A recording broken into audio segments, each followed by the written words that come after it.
Hey guys, how you guys doing today? I just came back because I got some stuff I need to share with you guys. Can you guys hear me? Can you hear me? Can you hear me? Are you here? Can you hear me? Waiting for some folks to come in because I need to share something with you guys, in regarding to, Wayne William. This is some interesting news here. Hey Chris, how are you? Um, I found something really, really interesting that's going on. What happened? Earlier we listened to an interview with Chris William. I mean, not Chris. I see, Chris. I got you on the brain. We listened to an interview with Wayne William. And guys, you know Wayne William is the supposedly AR person who helped discover R. Kelly, which there are some discrepancies in his story. First, I want to show you guys the discrepancy first. Because according to what I found out, the person that founded R. Kelly was, hold on, okay, who actually signed him up is, hold on a second.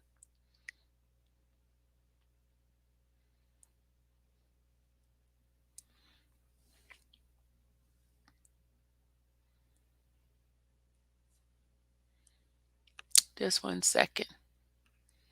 I got some pertinent information for you guys. Not that extra stuff here. Um, the person that actually found Robert was David Hyatt, Hyatt, and David Hyatt is the one who actually um founded Robert. Hold on, I have a small little edit video to play for you guys. Hold on. It's about Okay, Mr. Hyatt. I just need to tell you a little bit of information. Mr. Hyatt was indicted for drug trafficking, right? And he was convicted for life in prison, and he ended up dying in 2015. August in 2015, he died while in prison. While he was in prison, he had asked, I think, what was the name of the guy that he asked to come in? He asked someone by the name of Blackie to come and see him, and he also was trying to solicit help from Robert at the time, in while he was in prison. But I just need to play this for you guys. Um, Hold on a second. Well, yeah, what I was wondering is if Rob or his band, what's his name again? Blackie Jack? Yeah, yeah. Ask him if he can't come and see me so I could talk to him about some things. Okay. Yeah. You put this that thing back in order. Yeah, right, because we got some real beautiful things on the table that will make a lot of difference, a big difference, man. All right. Because we got to stand in. We got to stand in now with a lot of people. And as a matter of fact, it would change the way they deal with Rob. If you notice, he's supposed to be on every show, and they're not putting him out there like the way he's supposed to. Yeah, yeah. Yeah, and it's because his team ain't really blowing him out the way, because he's supposed to be a pop station 24/7. 24/7. Yeah, but they don't have the people that were supposed to do the work the right way. And I've been watching that for the longest after his trial. He was supposed to come right back. And the same way like Michael. Yeah. And he had a better case than Michael. Yep. Yeah, so, but I don't know why. Because Rob Records here, they never supposed to drop. What? But it's stay on top. 6 million on every album with ease. Yeah. Or more. So that could be done. All right. If we get that visit right away. Okay. Okay, this is hold on. This is Okay, this is David. His name is David Hyatt. passed away in August of 2015. He is the one who actually founded Robert Sylvester Kelly. I'm gonna play something for you guys. Just bear with me a second. Let me just send it to my phone so I can play for you. He is the one who actually founded Robert Sylvester Kelly. Hold on.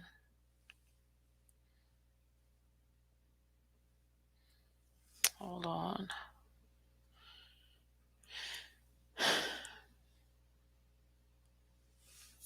So okay, I'm gonna read it here.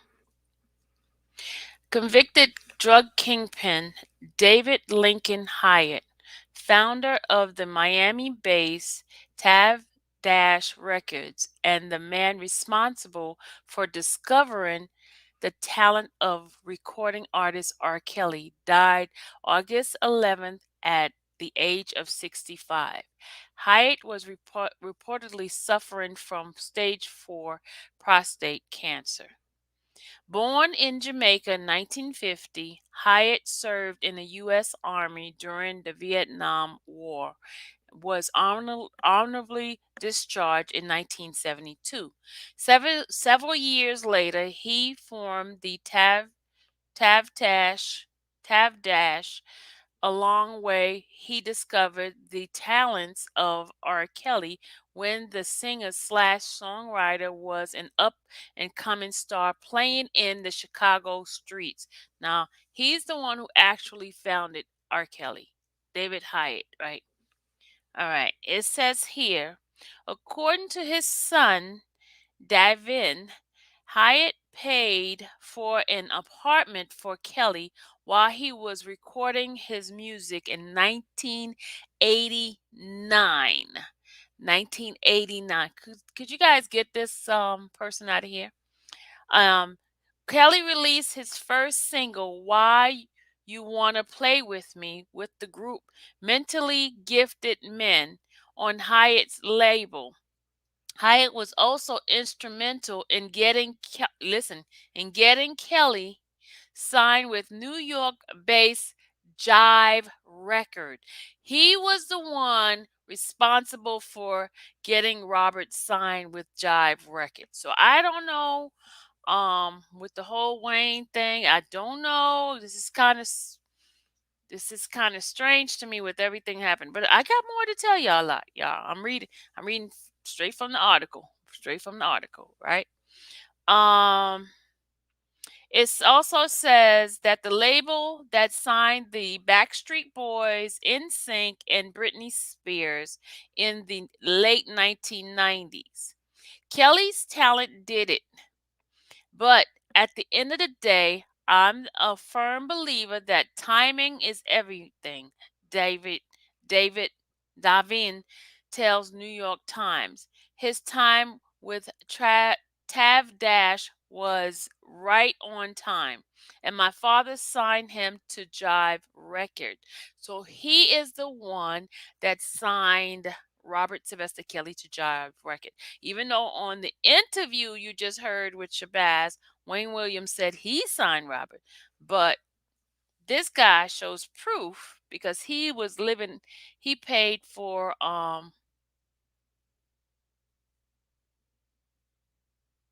Yeah, but I got. Hold on. This is okay. This hold on. Kelly's talent did it. Okay, we read that part. 4 years later, Hyatt was arrested. Maybe that's why they didn't give his name, because he was arrested 4 years after had him signed to Jive Records. Because remember, Jive Records, he was friends with Barry Hankerson at the time. Maybe that's the reason why they didn't want to put his name involved in it, because he got arrested because of being a drug dealer. So I don't know, but he is the one who actually paid for Robert to stay and all this type. So I don't know. 4 years later, Hyatt was arrested. He was first-time offender accused by the Fed of running truckload of cocaine between Miami and Anchorage, Ohio. On the side, Hyatt Miami studio and New York's home were raided.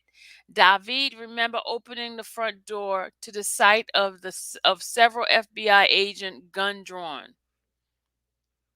You'll never see your father again, David remembered one agent saying to him. Pleading not guilty, Hyatt was tried in federal court in 1993 and convicted on one count of conspiracy to possess with intent to distribute cocaine. Hyatt could receive the maximum sentence, life in prison without parole. Throughout his time in prison, Hyatt denied having anything to do with illegal drug trafficking organization. Hyatt took to the internet to make a public plea claiming he was convicted based on only circumstantial evidence. He appealed for early release several times. Hyatt's sister June Hyatt, an attorney and a registered nurse in Hollywood, Florida, unsuccessfully represented her brother during the appeal process, which she described to New York Times as helpless and terrifying experience.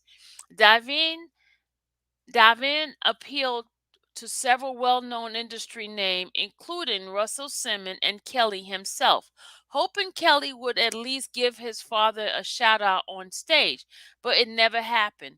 In his father's final days, David pleaded via Twitter with Kelly and even President Obama to get his father released from prison. Kelly did not respond to New York Times request for comment.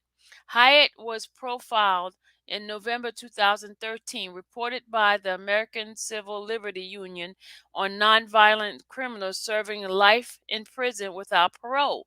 According to the court document, federal judge David Bowd said he had no choice but to abide by a federal sentencing guideline and give Hyatt a life sentence. I think, like almost every other district court judge in the United States, Dow said during sentencing, at the time, we have expressed frustration with the straitjacket the guidelines represented, but clearly that's a decision that's way beyond the power of this court to make. In the latter part of his prison sentence, Hyatt developed prostate cancer that spread to the rest of his body. The cancer went into remission and returned, and Hyatt was denied several compassion release from prison up until 1 week before he died while incarcerated at Federal Medical Center in Butner, North Carolina, according to his son. Recent court document and filing found in Hyatt belonging indicated to David that his father continued to fight to the very end. David said he was not informed of his father's death until days more than a day later. He received a letter August 12th from the warden expressing condolences for his father's passing. Even while Hyatt was incarcerated, he continued to work on discovering music talent through Hyatt's family. Tampa-based singer and songwriter Marcus Dupree befriended Hyatt in 2007.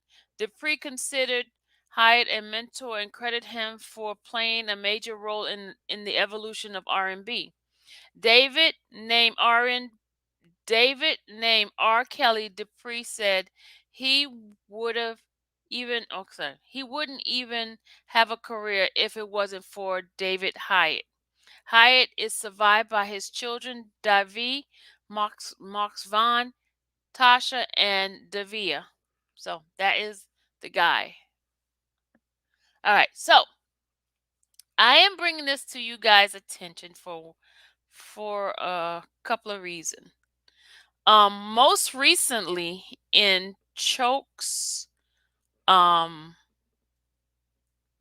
of Choke's live, I happened to see his son in the chat. Yep, his son was in the chat. So my condolences to him for his father, but and also to give credit where credit due. Now, here's the reason why I want to give credit to this guy. If you guys remember, I would say around May, June, I did a reading, right? A reading by a young lady by the name of Christine Klein. Do you guys remember?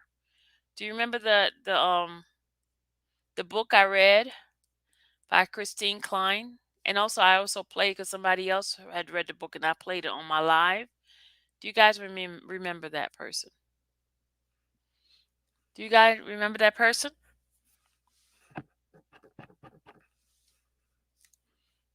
Do you guys remember the person, Christine Klein? Those who don't remember her, hold on, let me just go back to the front of this page. Do you remember this girl?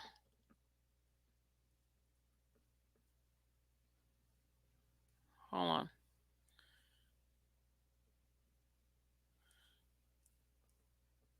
Do you remember her? Do you remember this young lady? Do you remember her? Christine Klein? Well, she is an ex girlfriend of Robert Sylvester Kelly. You remember? Okay, thank you guys. She is an ex girlfriend of Robert Sylvester Kelly. Do you recall what happened to her? Do you recall what happened to her? Do you recall what happened to her?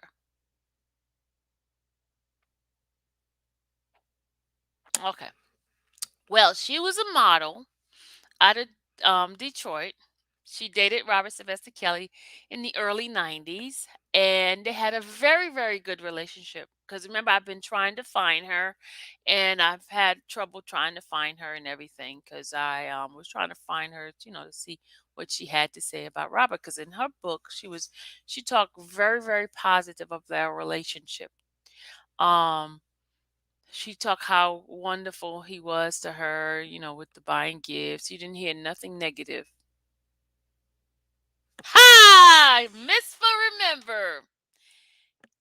Miss for remember what happened. She was assaulted by somebody in Robert Sylvester Kelly's camp.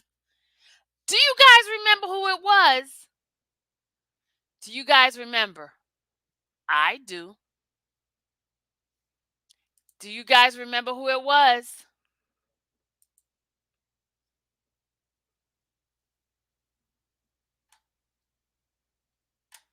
It was Wayne Williams. There you go. Ding, ding, ding, ding, ding, ding, ding. Yes, it was Wayne William.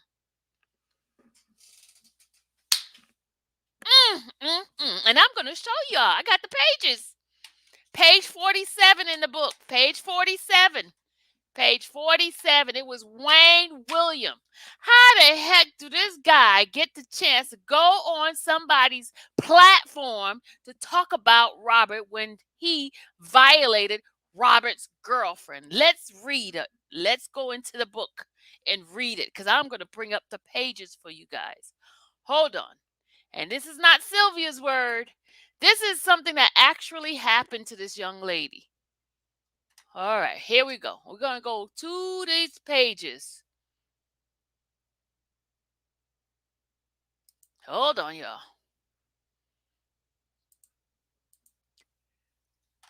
They don't call me Sylvia for nothing. Hold on.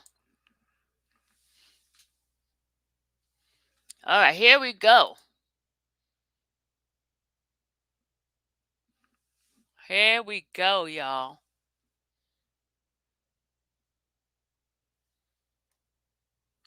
Danger. Okay, let me start from the top. Hold on. Hold on.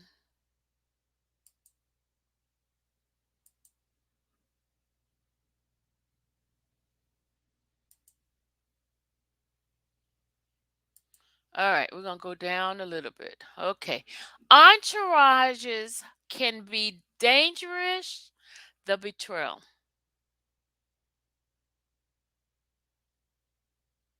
No, she didn't press charges fair and just. She didn't. You're right. She didn't press charges. She never told Robert either. Yep, you're right. All right. After countless conversation on the phone, I returned to Chicago. Rob had a basketball game to play in. Everyone knows him, knows that he loves playing basketball. He sent Wayne to pick me up from my hotel. Excited to see Robert again, Wayne was part of Robert's entourage, but he also had known him for quite some time. Wayne was a cool, nice person. He was quite older and hold on, let's go to the next page. He was quite cool, older, and hold on.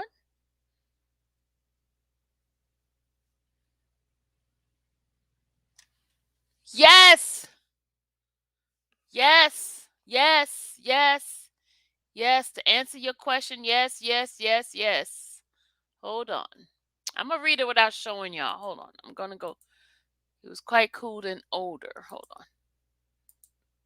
I gotta get to the next page. Hold on, hold on.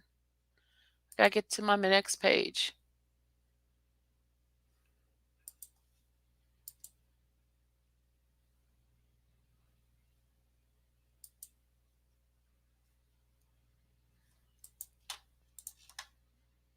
Hold on. Okay, remembering how I used to run to my okay, no, no, that's not the part. Hold on, hold on. I gotta go back to my page. Hold on, I went to the wrong page. Hold on. You know what? I'm just gonna read it from my phone. Hold on, because I get all the because I tried to download it. Okay, we're gonna read it from my page. Hold on. Those who's following me, if you got the book, it's on page 46. I'm at page 46. All right. All right. Okay, here we go. He was quite older and treated me well. I had no attraction to him at all. He told me information about Rob when asked, such as does he date any girls privately? Being in a curiosity state of mind because Rob was showing me so much interest in me. I did not want to get too excited, even though it looked as though I was smitten. Caught up in Rob's tangled web of lust, Wayne replied with a smile and said, so you really are into him? Of course I am. Why would I not be here? Why would I be here? And why would you ask? I asked. Just asking, he replied. Little did I know what was in store for me. It is not certain if Wayne's action were planned or spontaneous. We started on our way to the game and he derailed from our route to the game. He said he had to stop to his apartment to change into some shorts. We arrived to his downstairs basement apartment, and he said, it won't take long. Let me take a shower first.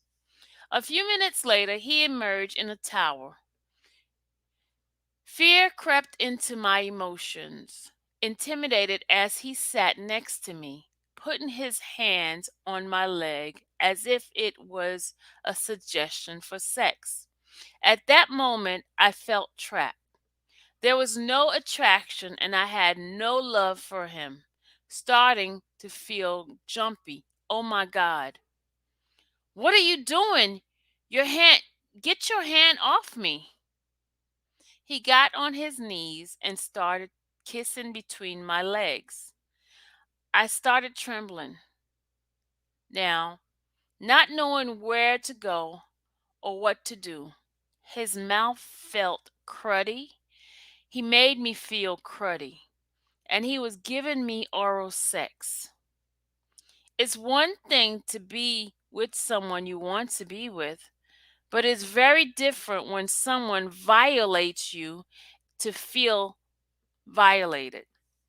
No one should feel this way. There was no feelings or pleasure in this. worried and fearful where the sexual elude would lead. Tears started falling from my eyes, followed by a coincide moment of sobbing, so he stopped. Thank God there was no penetration with his dick. Well, he penetrated with his tongue.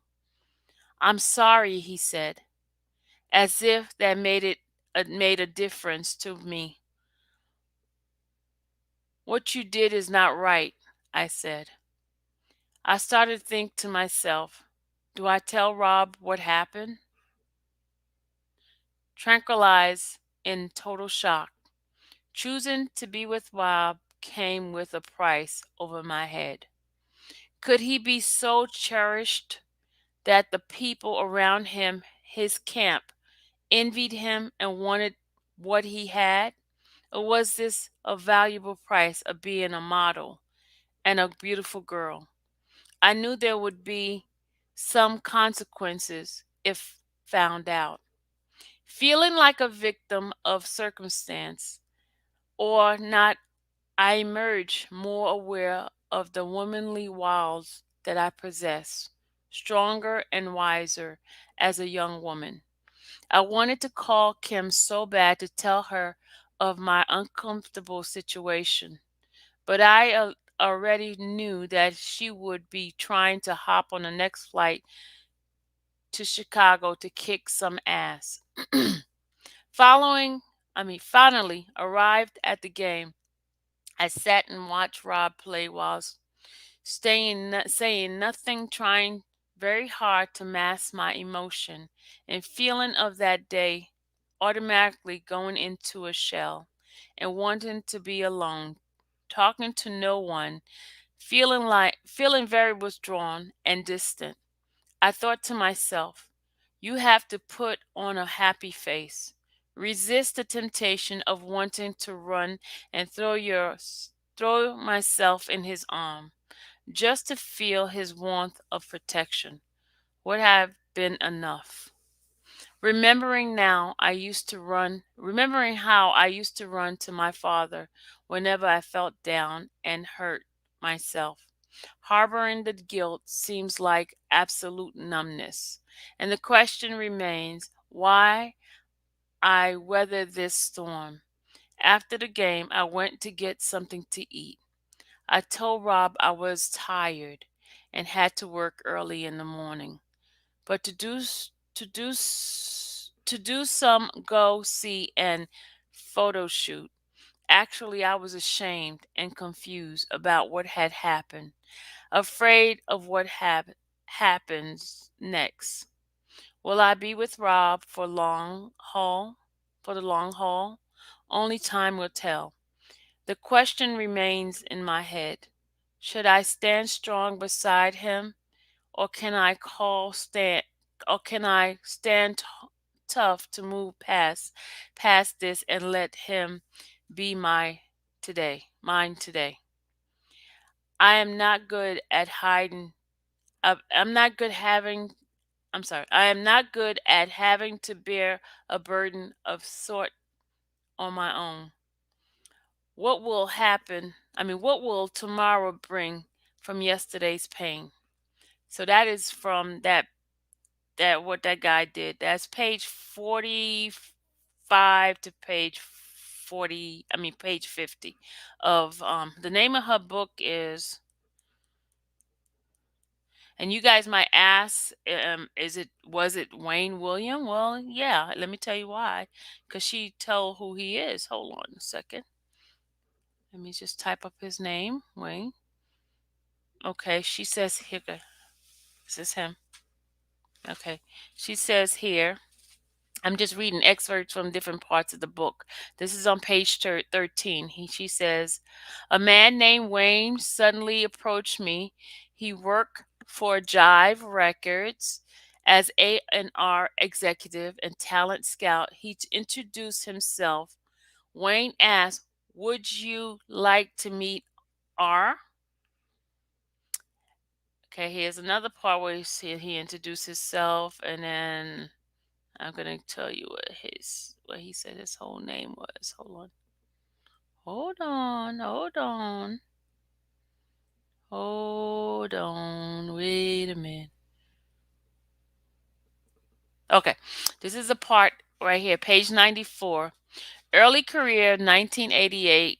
Kelly had started to develop his unique sounds, playing his guitar and becoming a street performer. A young musical executive by the name of Wayne Williams.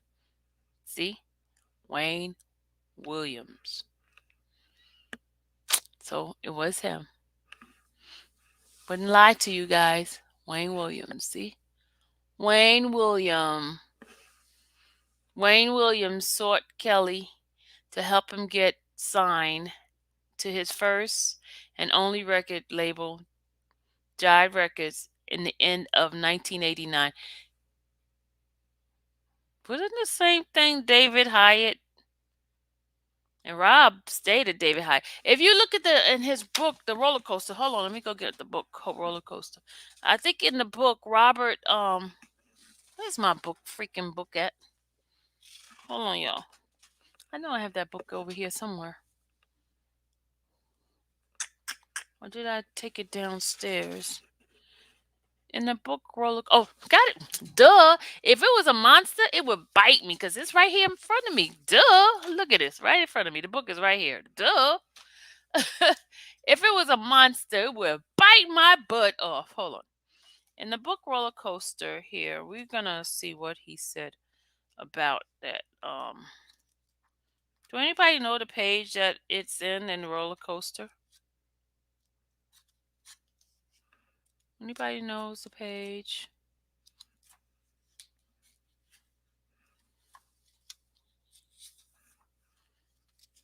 Anybody know the page where he talks about when he stayed at the apartment and when he went to travel to New York? Do you guys remember that in the book? You mean tell me I have to go through this whole book to find it? Huh? Huh? Huh? Okay, he says street performer. Okay, let's see. Do, do, do, do, do, do, do, do, do, do, do, do. He talked about the pizza he made.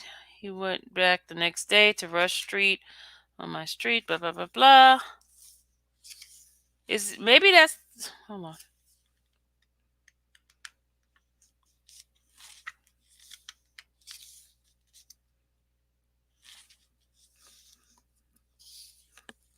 Do you guys remember a book? Hey Kim, look what Robert said on page 162. Thank you. 162, he said. 162. Thank you, Rhoda. 162. Okay. All right, let's see. It says here, page. Okay, we're going to start in the middle. As I was working on putting my new group together, I was approached by a well known house music DJ, Wayne William, who ran a small office and recording studio on Jive Records in Chicago. Wayne Wayne's really Wayne's really a good Okay, Wayne's really the guy who discovered me. Okay, he said it in his book right here.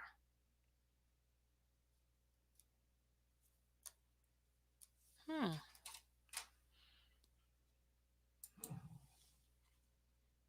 I keep hearing movement. Ooh, ooh. So why, y'all? Hmm. Interesting.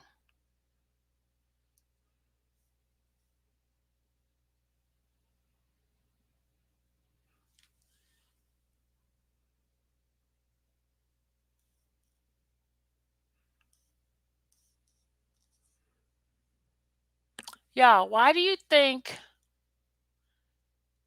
Why do you think they're both saying that he discovered him?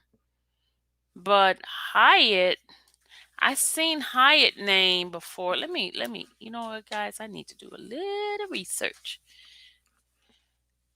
We should have a test of this, but we should. Hold on a second, y'all. Hold on. Because Hyatt's son is upset with Robert. Sounds like Mr. Kelly's trying to erase someone. Is that why his son is upset? Because he came in the chat and said some not nice things about Robert. Hmm.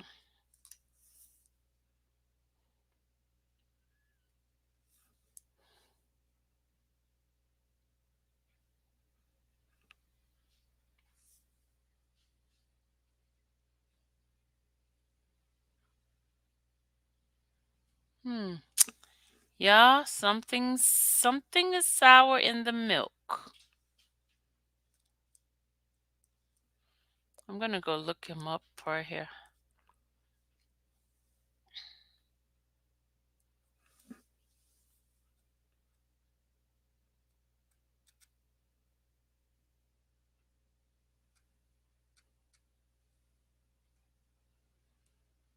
Ah, something says here that he funded R. Kelly's career. The truth about the drug dealer who funded R. Kelly's career. The man who discovered it has it. Yeah, it's all over here. It's in this article. Hold on.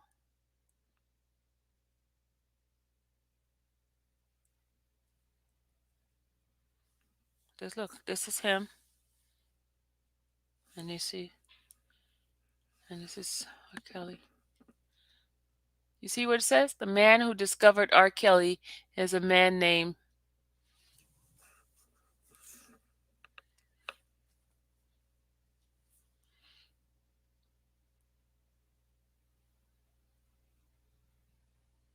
But he said he paid for Robert. Okay, I'm gonna read here. He said he paid for Robert's apartment. I know in Demetrius's book. Hold on. In Demetrius's book, y'all got your eyes, Queen Diva and T Girl. Y'all, I'm gonna read what it says right here. This is interesting. This is kind of weird. This is very, very weird. Okay, hold on. Rhoda, well, I usually do, but not in this case. I see why he's trying to erase him if it was illegal activity. But y'all, Wayne violated his girlfriend.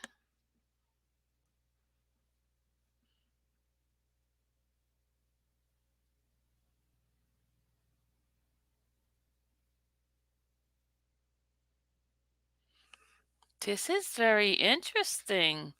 This whole case is just like gets you spinning. Oh, the more you dig deeper into this stuff, you're like, whoa, what the heck is going on? Okay, let me read this article right here, okay? It says the man who discovered R. Kelly is they said he discovered him. He discovered him. Okay. The man who discovered R. Kelly is a man by the name of David Lincoln Hyatt. I've heard his name before. I've heard somebody talked about him. Who was the one talked about him? Was it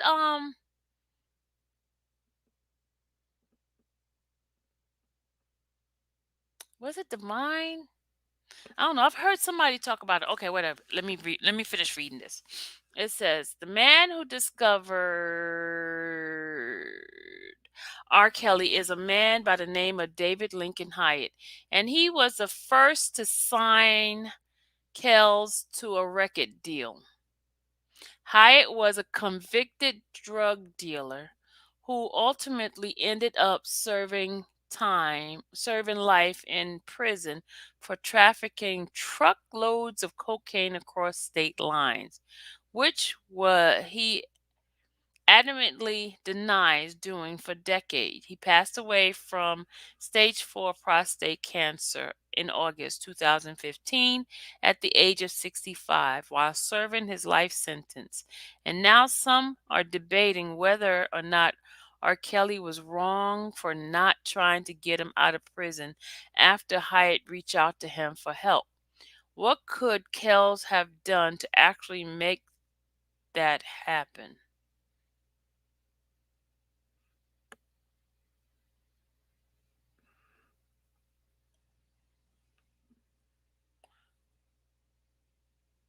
We have no idea, but people are still debating about this nevertheless. It's actually really interesting that Kell's career was originally funded by drug money, and that this guy is the man who is responsible for getting Kelly signed to Jive Record, who Kelly is still signed to today. This article was written, let me see when this article was written. This article was written in 2015 when he died. The guy died. Um, there's a whole lot of going on with his story. So he wanted to share this article with you to see what your thought was on it via Miami News Times. It says here, according to his son David, Hyatt paid for an apartment for Kelly while he was recording his music in 1989. Kelly released his first single, Why You Wanna Play Me, with the group Mentally Gifted Men on Hyatt's label. He did it on Hyatt's label first and then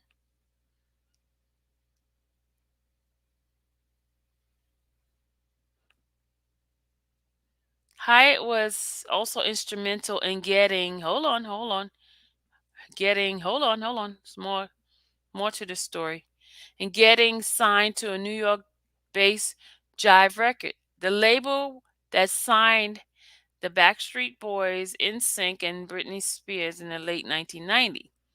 Now, this is what he said. Kelly's talent did it. Okay. Okay, he was arrested. We got that part. So this is Russell Simmons. He had asked Russell Simmons. Well, back in the days, most musicians, most rappers, most entertainers, most of them backing was backed up by drug dealers' money. Did you know that? Yep, yep, most of them. Look at the Sugar Hill Gang and all of them. That was drug money, y'all. Because drug dealers was the one that had the money. Regular people didn't have the money. I'm just telling y'all. Just tell y'all some FYI info.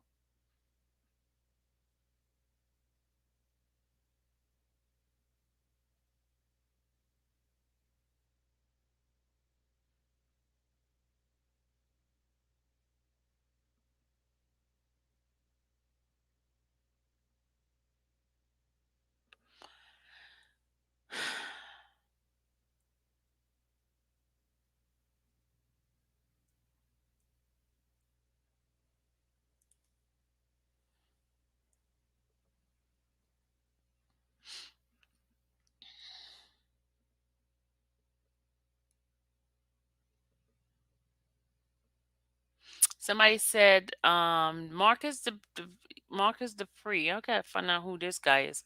Marcus Dupree.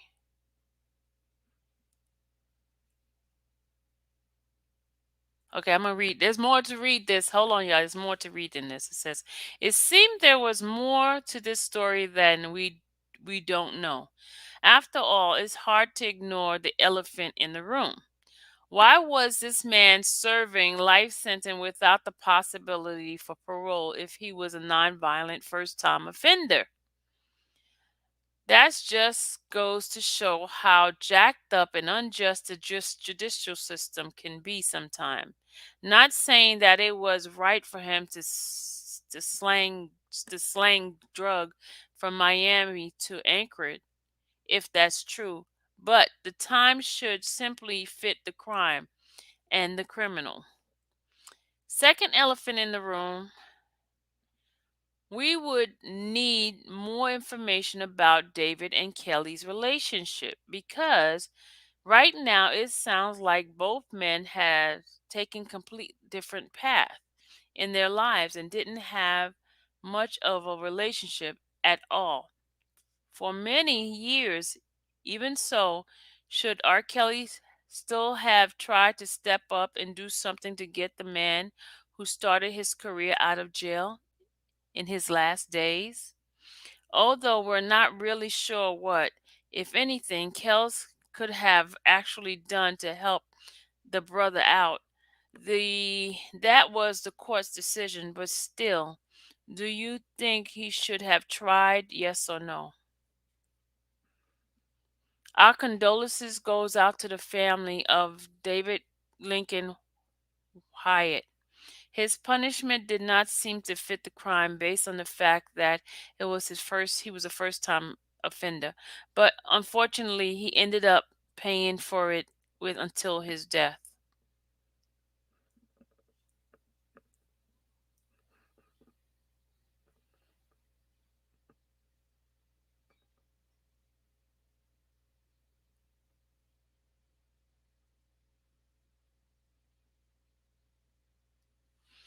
Hmm.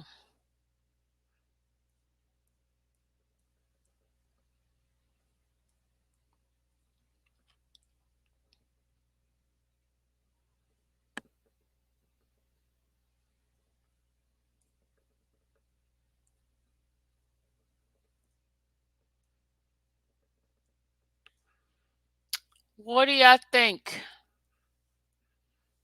What do y'all think, guys? Well, I'm still going back to that Wayne dude, what he did to that girl. That's where my mind is at, okay? I'm thinking about that Wayne dude. But listen to this. He was still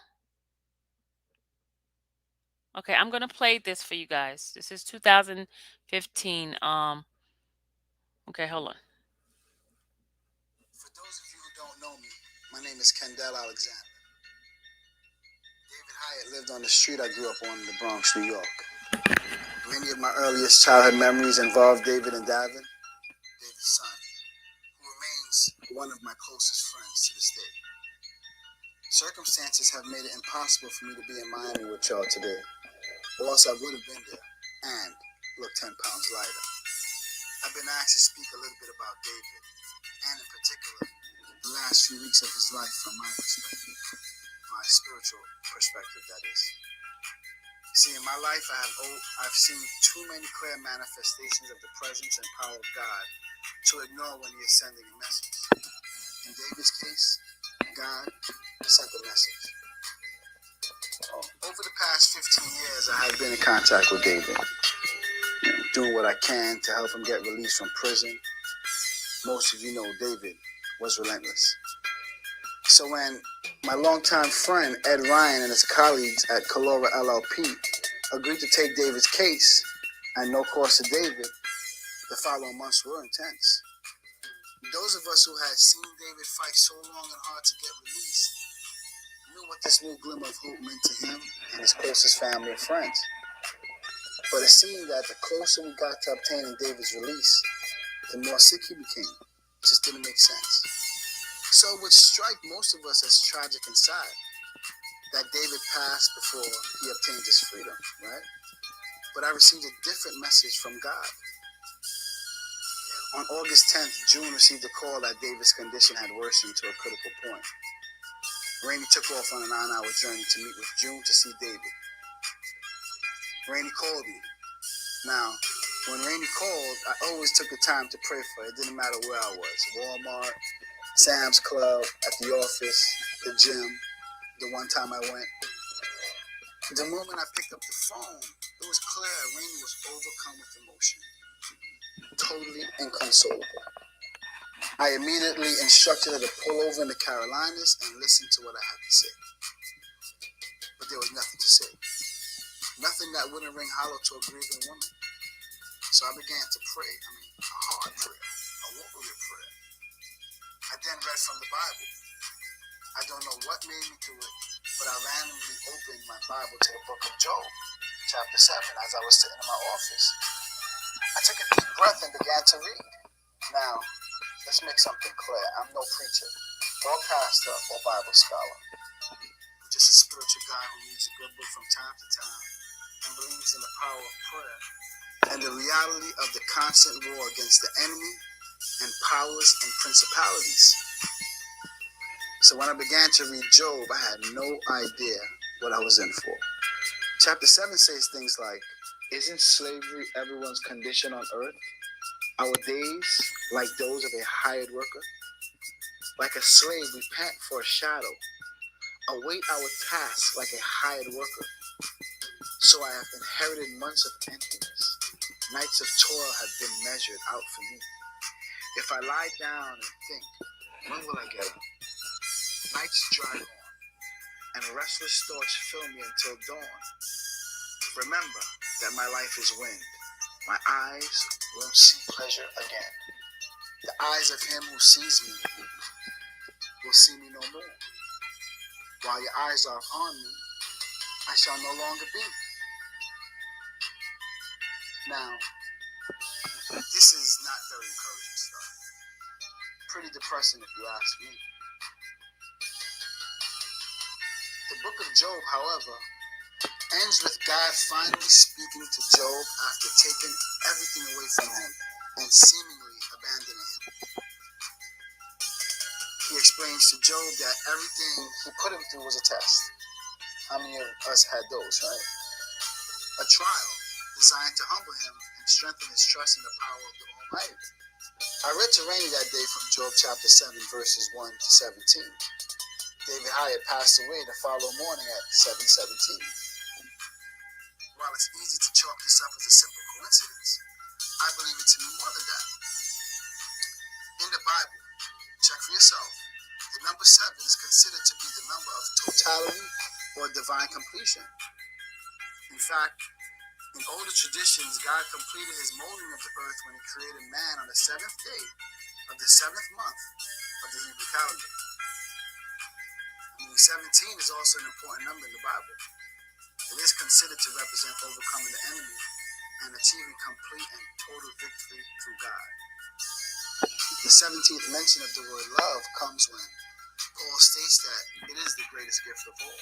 Why? Because God's unending love is truly victorious over all things. I believe that the seemingly random reading of Job 7 through verse 17 and the passing of David at 7:17 symbolizes a message from God that David completed his mission here on earth, as the number 7 represents, and that David, through his passing, overcame those who had been fighting so hard to keep him in prison by obtaining the ultimate freedom through God. Now, there's no denying that the life of David bears a great deal of similarities to the life of Job, for all those who are familiar. Like Job, David went through trials. Gucci, do you know David Hyatt? Do you know who David Hyatt is, Gucci? I'm gonna put the link in. Come in.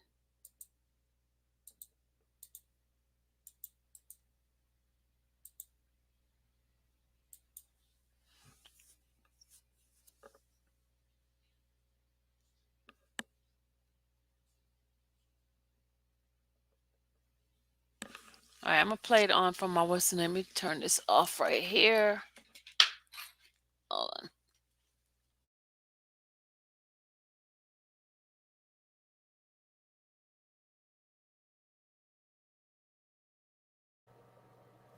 Testing, testing. Can y'all hear me? Testing, testing. Can y'all hear me? All right, I'm gonna play it right here. Which tested his faith and his belief in the Lord. He had his freedom taken away from him. I mean, everything, family, everything, and was subjected to punishment and suffering. We all know where he was. But David maintained his faith in God, and when his son David collected his belongings from prison, he found his Bible, in which David had highlighted very, very few passages. One of the highlighted verses was Matthew 18, verse 19, which declares, "Again, I say unto you, that if two of you shall agree on earth as touching anything that they shall ask, it shall be done for them of my Father which is in heaven." A fact that we can count on is that God gives meaning to our life, no matter how difficult that life may be, by changing the meaning of our death. So for those of us who think it's tragic and sad that David died before he obtained freedom, not to worry. Because God said, it's not that David passed before he obtained his freedom, but that David's passing was the vehicle to his ultimate freedom. Thanks to all for listening, and to the family and friends who gave me the opportunity to be heard. Rainy, your honor, resilience, and bravery is unmatched. June, you are a virtuous woman of God, a true prophetess, and an example to us all. Glory, hallelujah. Dad, we will continue to honor your dad in death, just as hard as we fought for you in life. And I must give special thanks to my good friend Ed, who worked tirelessly on David's appeal and refused to take a single penny from his family. It is in large part because of your firm's work, along with all those who supported David, that David passed away with hope in his heart. True hope. Finally, and most importantly, I would like to thank David Lincoln Hyatt, the chief. The hope, strength, and positivity which you displayed during your life, and especially throughout your hardest moments of life, is something which we should all strive to have. In life, you inspire all those who encountered you, and in death you brought us all together. David, from the bottom of my heart, thank you. Much respect. June was his daughter. June Hyatt was his daughter. You know, if a story like this changed one person and inspired one person to accept Jesus Christ as their Lord and Savior, then I'm a complete failure. Because a story of this magnitude should lead more of our people to the love of Christ and to accept Jesus Christ as their Lord and Savior. So today, I don't want to be cliche, but let's not mourn. Let's honor David. Let's celebrate David. And for all you guys who know how honorable he was, I ask you to continue to support his family as he would have done for you guys. Okay, let me see something. Hold on a second.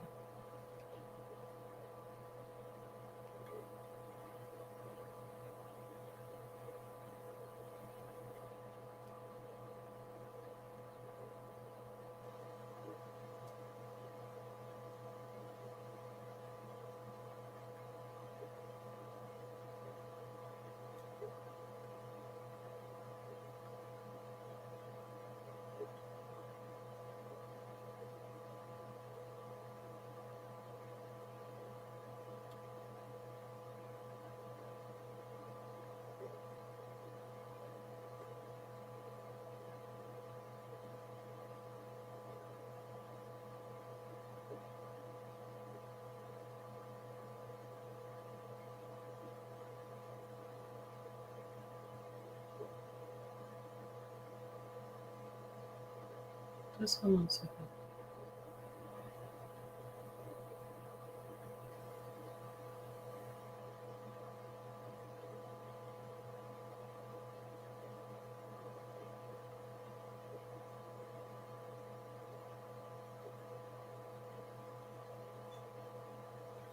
Hold on a second, y'all. 1 second, 1 second.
Sorry, Mister.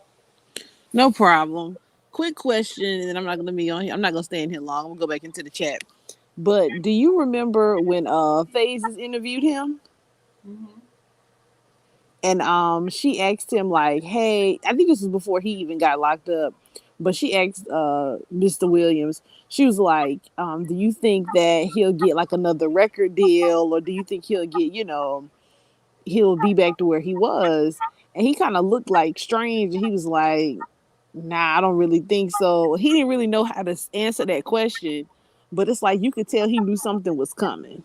You know what I mean? Yeah, you also notice when Kels talked about he talked to Robert as past tense. You ever notice that this interview that I played today? He said R. Kelly was. He kept saying was. Why would you say was when he's still alive? Yeah, it's something weird about him. Like he was just, he always kind of look. He was like, "Nah, I don't think so." Like he didn't really. It's a lot of people that's involved in this. It's very. The more you listen to things and see things, you can kind of tell it's some. It's more pieces in this puzzle. Yeah.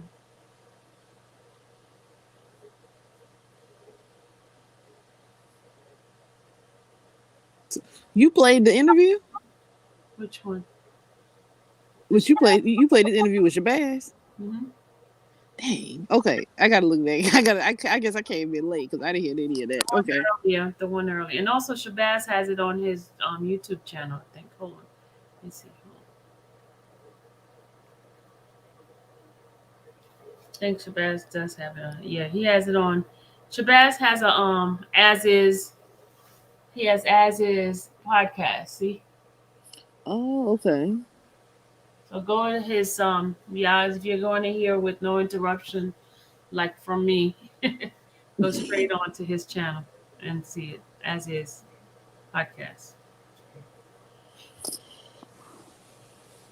All right, but that's all I was coming to remind you in the chat about. I'm going back out. You remember that guy had that violated her. Remember that I do remember that because I remember when y'all were reading it, and I was like, "That is so strange," because really he was eyeing her from the beginning. from the Because beginning? remember when y'all were reading, he talked. You read how he kind of approached her and Mm. said, "Hey, you want to meet The my friend Rob? You want to meet R? You want to meet the R?" And she was like, "Who is that?" And then she looked and knew who it was. Then she saw him and was like, "Oh, okay, now I know who you're talking about."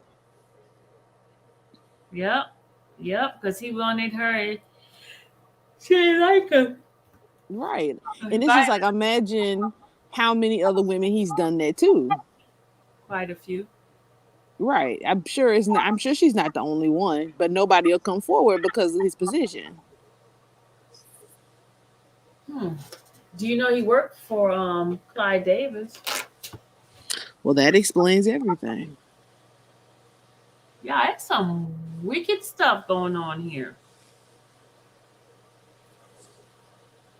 Cause didn't he have issues with him too? Clyde was the owner of Jive Records, and remember Barry worked for Jive Records as well.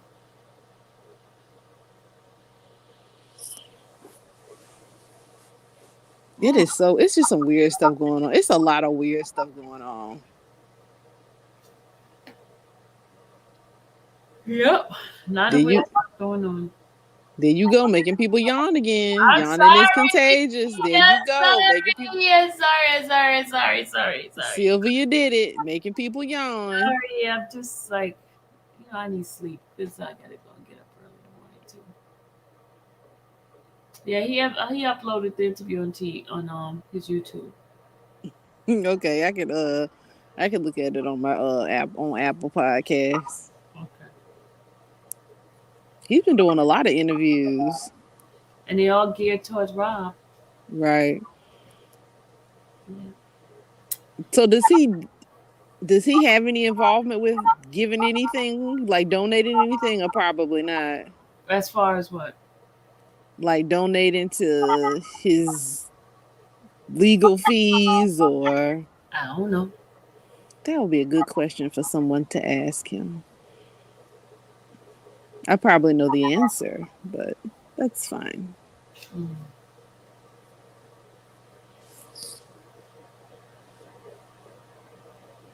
Gucci said Barry had artists on Jive. Didn't work for Clive. Okay.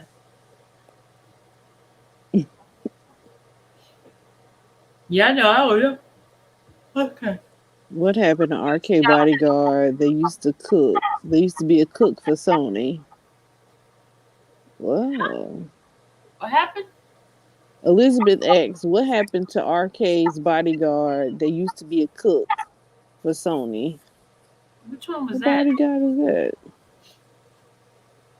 Yeah, I gotta click my thing off because I'm gonna yawn again. Everybody, infamous Sylvia needs to sleep. She gonna make everybody yawn again. Okay, I'm about to go to sleep because I am sleepy. Hmm, man, that was some good yawn. Oh gosh, sorry guys, I'm sleepy. I get up early tomorrow morning too, so I'm gonna make it a night. Minch, Linda Minch. Okay. So guys, that is all I wanted to bring to you guys attention. So it's some kind of weird stuff going on. I mean, if we keep digging and digging and digging, the more I hear about that book, I mean, hear the stuff that Choke is reading, y'all, come on.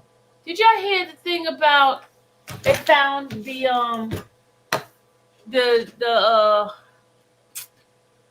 the camera, whatever, VCR, whatever in the alley,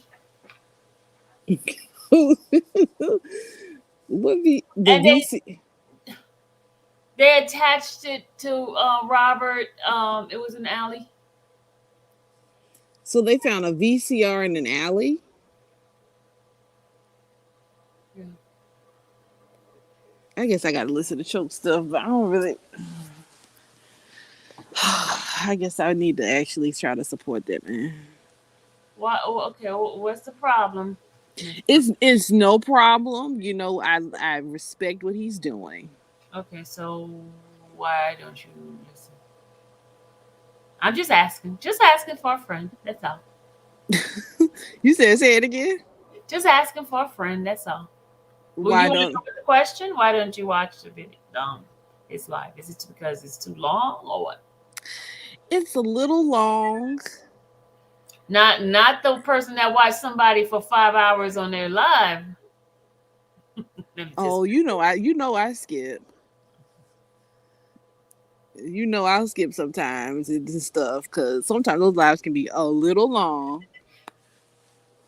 y'all But say okay. PDQ said joke is getting messy. Man, come on now, y'all gotta get fair. Y'all gotta understand. I get messy too because you try to be nice and stay focused, and people be attacking. They'll be attacking that man now, y'all. Just tell the truth. Shame the devil. I know everybody wants everybody to be upright, perfect. Like, oh, okay, don't matter. But we human. That stuff bothers you. I'm serious. Enough. I mean, they attacked him first. I seen it happen. They attacked him first, and you guys want him to just ignore. You keep ignoring, and then what happened? They keep attacking, They keep attacking. yeah, like I don't blame him for You defending gotta. himself. Like I don't blame you for defending yourself because you all put yourself out there. You know what I mean? Like we're just screen picks, but like you all put yourselves out there for the whole internet to see. So I can see why you have to defend yourself How because many lies these people put out on you? You know how many times that it's like it become draining. And this man just came in, and the same people that was like all up in his butt is the one that's attacking him. right. You get what I'm saying? They was telling him so many negative things about me. I saw. But God showed him the truth. I didn't even have to say anything. I didn't have to do anything. I just it's just weird how people can continue to listen to people lie. Like They you like to can't be see these lied to. people are lying at this point. The proof is I mean, there. everybody have their preference, and I understand PDQ. You don't like the picture he put up of Rob, and I mean, I can understand. I hear you. I mean, I hear what you're saying because I wouldn't do it either. But sometimes you got to see truth. The truth is, they had him in the orange jumper.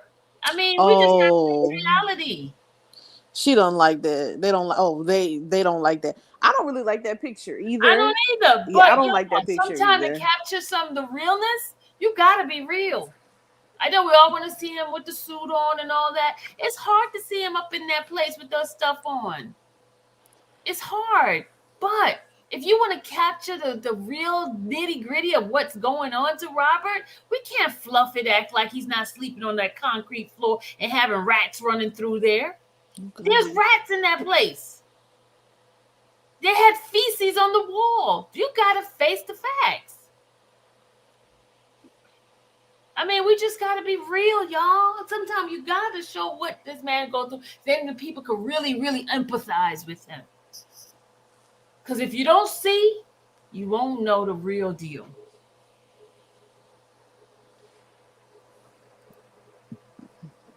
Because I've really been kind of debating on if I want to subscribe. I'm like, I don't know. But I do see that his eyes have kind of been open. Like his eyes are now open to the mess, and now he kind of sees like, okay, something about this isn't right, Yeah. and he does, But you know want what to makes help. me He seems to sick? want to help. You know what makes me sick about the people in his sector? And I'm just going to be real. What makes me really sick is that they could see somebody with the lies, with the manipulation, and they still buy into it. They still buy into it. At this point, you're not really supporting him at this point, or you're not really trying to advocate for like his situation. At this point, you're just a fan of that particular vlogger. You're not really advocating or showing your support for his situation and what he's going through. You're just not. You're just a fan of that particular vlogger. Mm, mm. And can I ask you a question? What's the purpose of keep talking about Don Russell? I don't know. I Answer think it. it's Help me to understand it. Those who agree with this shenanigan of keep bringing Don Russell, tell me, tell me, maybe y'all can help me to understand the purpose of it.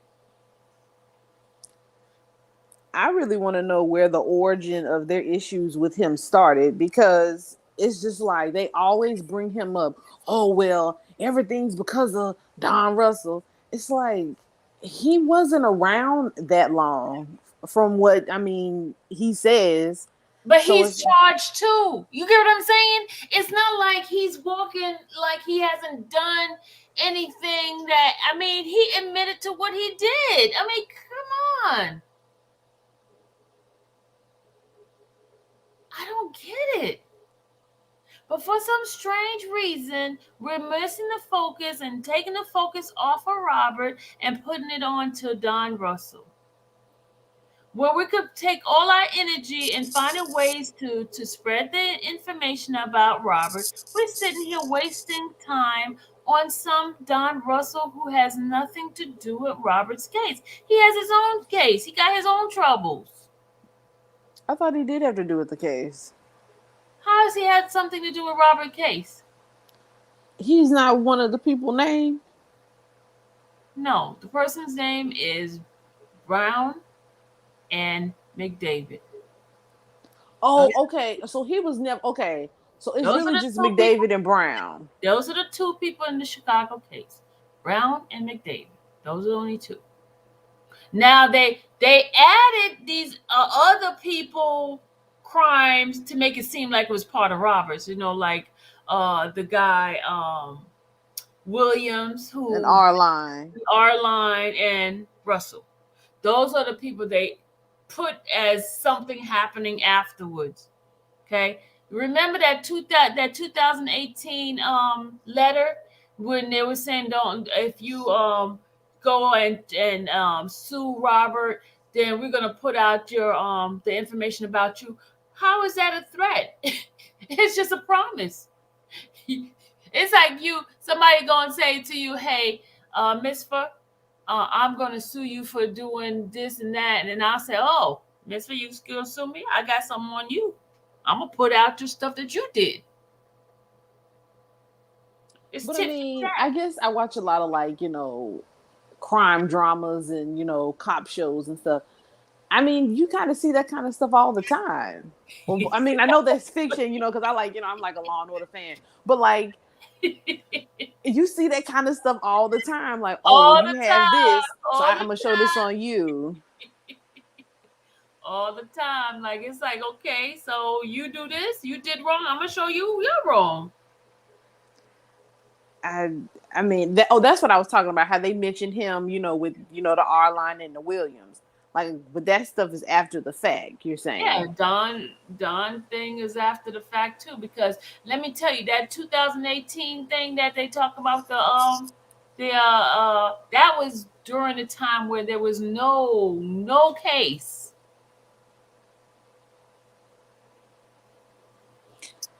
Now, isn't um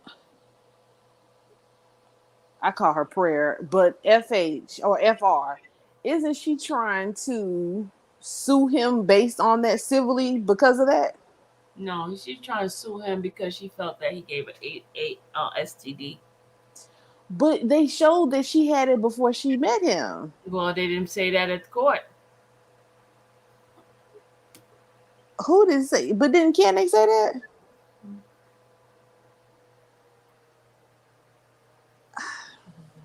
Some stuff doesn't add up. Some the math isn't mathing. Like, I mean, that was in the transcripts or something. Like, I remember us talking about this.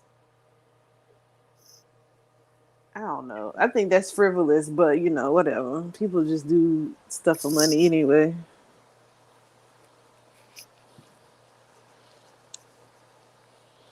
Because I know that came out. Like, I know I didn't just hear that.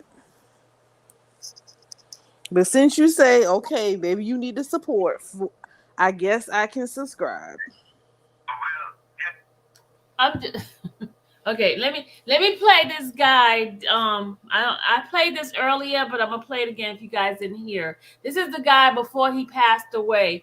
In jail, he's getting a phone call, and this is him talking to someone. He's very still concerned about Robert. To me, he's still very concerned. Okay, hold on. I gotta listen to it again. Listen to it closely. What I was wondering is if Rob or his man was, well, yeah, what I was wondering is if Rob or his man, what's his name again? Blackie Jen? Yeah, yeah. If he can't come and see me, so I'm going to talk to him about the thing. Okay. Yeah, so. Lucky for you, nah. You heard him? Okay, hold on, son. I hit the wrong button. Sorry. Hit the wrong button. Hold on. Well, yeah, what I was wondering is if Rob or his man, what's his name again?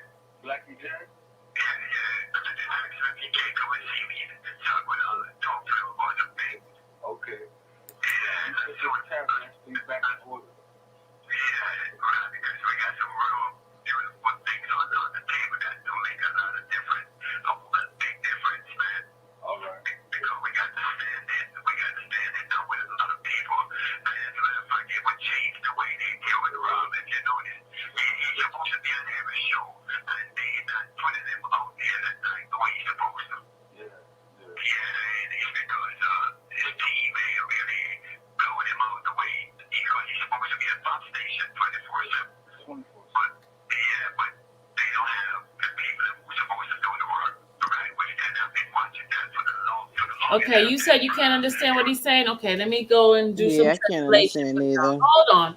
I'm gonna rewind it and I'm gonna do some translation to y'all. Okay, this is him in prison talking to some guy. I guess his name is Jamar.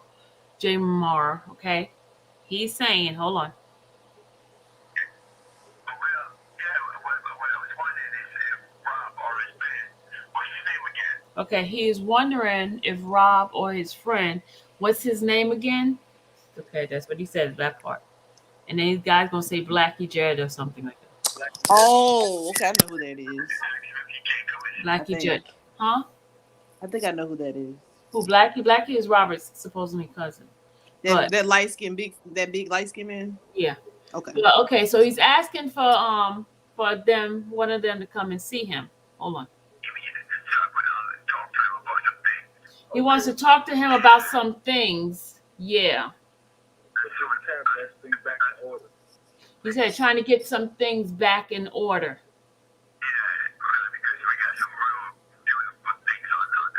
He got some real wonderful things on the table.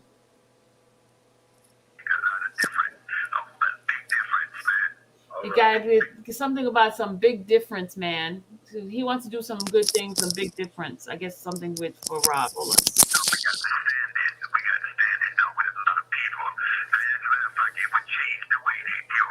Okay, he got a lot of things that they need to be doing, a lot of things to help them to view Rob differently. And this was in 2015. Yeah, this is when he was in jail. Oh wow. No, this is 2011. Sorry, it's 2011. This is why he's Oh. in jail. Hold on. David is dead, Gucci. David is dead. Oh. He died in 2015 from prostate cancer.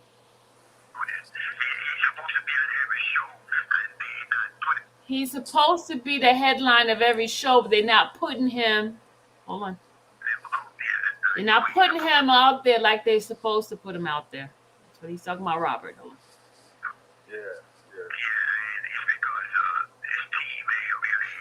It's because his team ain't really putting him out the way they're supposed to put him out. He's supposed to be a box station performer. 24/7. He don't have the people that's supposed to do the work. He's been watching that for the longest. As long as I've known Rob, he's supposed to be what? Hold on, I gotta rewind that a little bit. As long as you know Rob, he's supposed to be the same way like they had Michael. He had a bigger case than Michael. Oh. Hold on. This is what I was saying. Barry worked for him. Who Barry worked for who? Queen D was talking to Gucci. So maybe he must have got pushed out by somebody too. No, he was in jail. He went to jail 4 years after because he said he paid for Robert. He backed Robert financially in the music, and he paid for Robert's apartment while he was doing the music and all that in the beginning back in '89. But Robert also talked about that somebody took him out to New York while he was doing all that music. He stayed. Yeah, he stayed in his apartment. He gave him an apartment to stay in. Okay, hold on.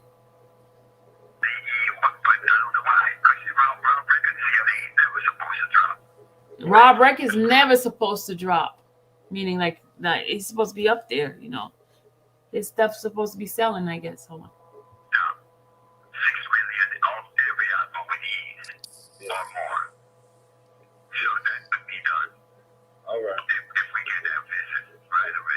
If we get that visit right away. I'll make sure I do that. I'm hollering at him right now. You're gonna holler at him right now. Okay. So he wanted Rob to visit him. And I guess he never did. Never did. But they may not have even reached out to him though. Like you never know, you know. Huh? He met whoever that person was probably never reached out to him. But you know what? I think his people did some bogus stuff. Yeah. I think they did some bogus stuff to make Robert look bad. Because people always, blame him for certain things, but it's like, I mean, he wasn't in control of a lot of stuff around him. Like he wasn't in control of his finances and other moving pieces around him in his day to day life. But people still want to blame him for it. And it's like, you can't blame him for something he didn't know about. Oh, look what Gucci said. Gucci said if he was alive, Barry wouldn't be here. Oh, Oh, Gucci. Gucci loves getting spicy in the chat. Gucci. He was Barry's money man and muscle man with the Jamaican crew. Ooh, wait, hold on. Sylvia, I know he died. Well, you didn't say that. You said he don't work, he don't own it no more. Of course he don't own it. He's dead.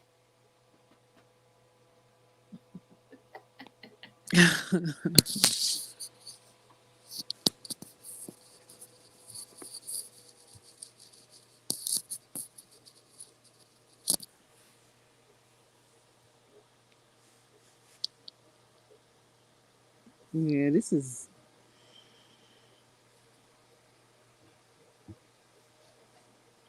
Gucci dropping some gems in the chat, but if he was alive, Barry wouldn't be here. He barely alive as it is.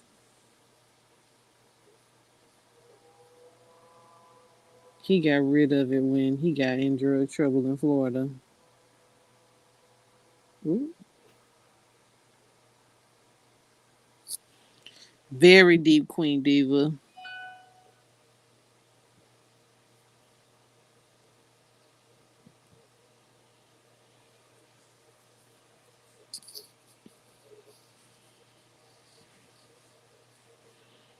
Okay, he started his own work. He said he left his job in New York State to form his own record label called Tavish Tavdish Records recording studio called Davia Studio in Miami, Florida. So he moved to Miami, Florida. They Oh, believe he got Barry. his own.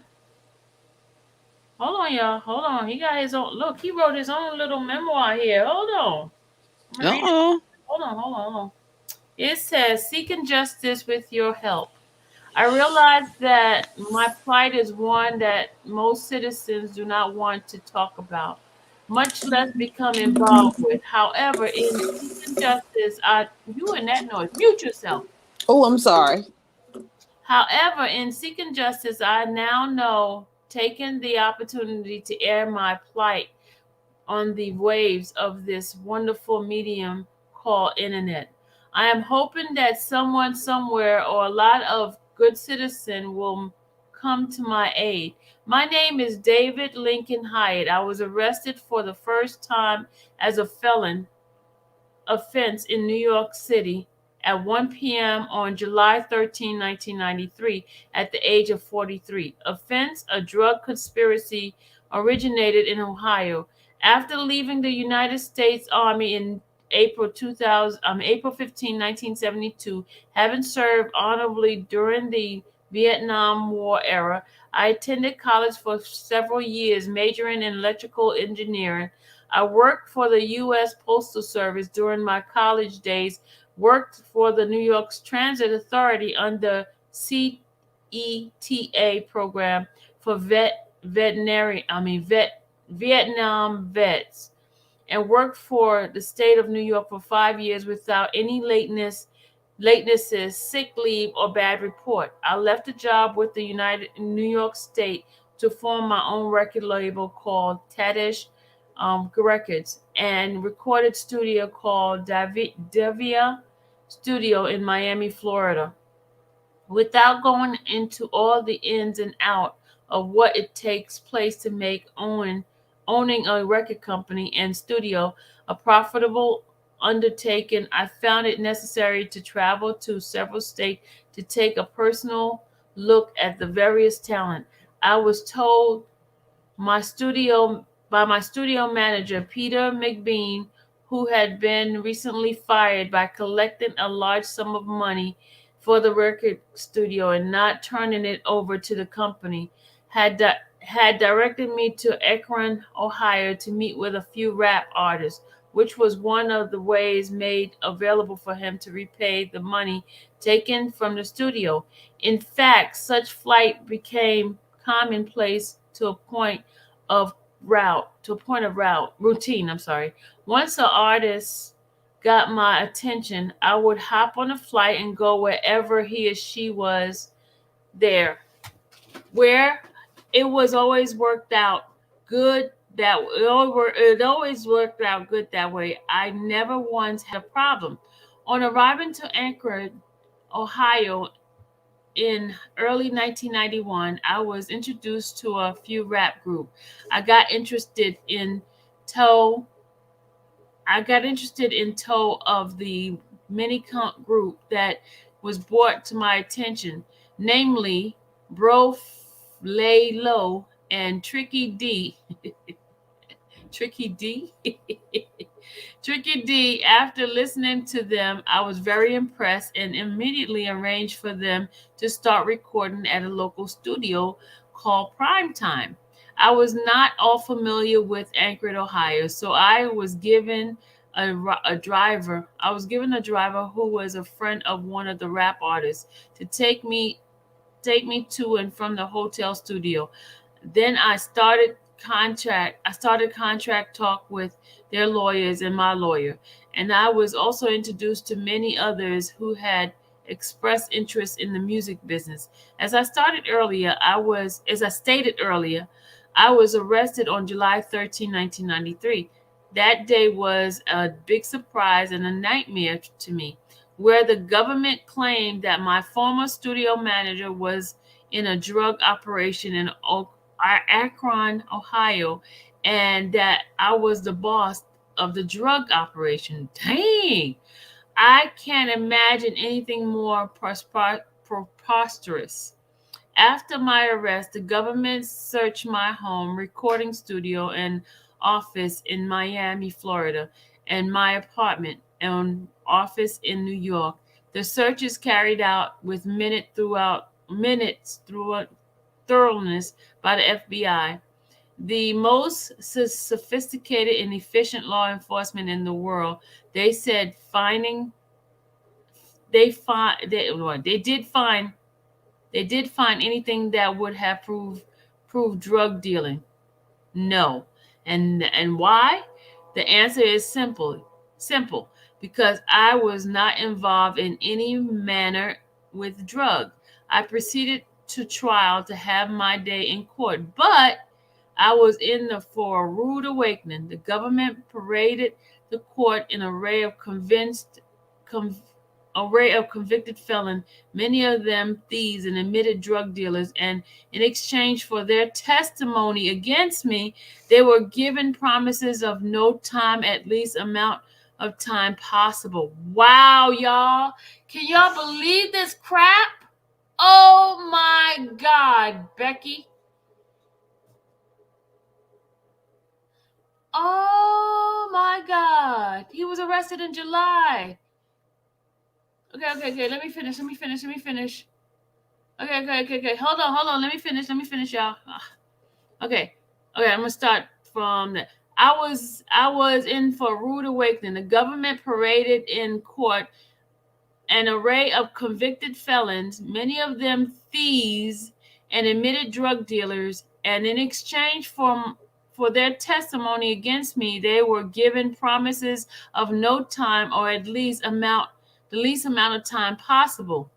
The FBI, who claimed that they had information on me, was unable to obtain via wiretap. Dang, doesn't that sound familiar? Doesn't that sound familiar, y'all?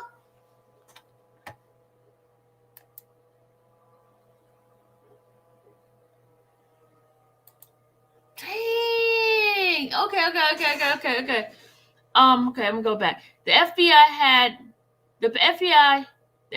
who had claimed that they had information on me were unable to obtain via wiretap damaging information, nor were they able to make a control buy, as is the norm operation procedure in drug cases. They proceeded in trial to coerce their witnesses into framing me. Some of them who had never met or seen me before. If you need a pair of shoes, you could cut the feet of to fit the shoe, or do you cut the shoe to fit the feet? U.S. Congressman Elise Haston, DFL, a former United States federal judge, once stated while at the panel discussion on harassment of black leaders in Indianapolis, Indiana, November 1991, at the Black Lawyer Conference, that the FBI will lie, steal, cheat to do anything after criminal investigation of black leaders to get indictments and conviction. And that holds true to here. Note, not in America courtroom. You would say, well, please read Pennsylvania Post Garrett's story, Win at All Costs, written by Bill Mosher of WW Post Gazette, whatever he gave us a website, on perhaps you might have known Snitch, aired by PBS television Frontline, produced by Afra Belkel. A copy can be handwritten to PBS, whatever, blah, blah, blah, blah. I was convicted and sentenced to a term to life without possibility of parole. In order, in other words, I can leave prison only when I am deceased, dead, and gone. Mind you, I received this death sentence despite the fact that there were no factual nor tangible evidence presented by the government. Wow. Hold on, y'all. It's more to this. The government even stated that this was a victimless crime at sentencing. So only witnesses who had given conflict in story, changing them as needs arise. Justice should be made to be truer stuff. This country has boasted about having the best law enforcement organization in the world, the FBI, and having the cleanest justice system. Well, during my trial, I couldn't see any trace of where best and cleanness exist. I repeated, there is no drug money, or drug paraphernalia found at the mini search conducted by the FBI. My past background in law enforcement and military had given me the opportunity to be good with weapon.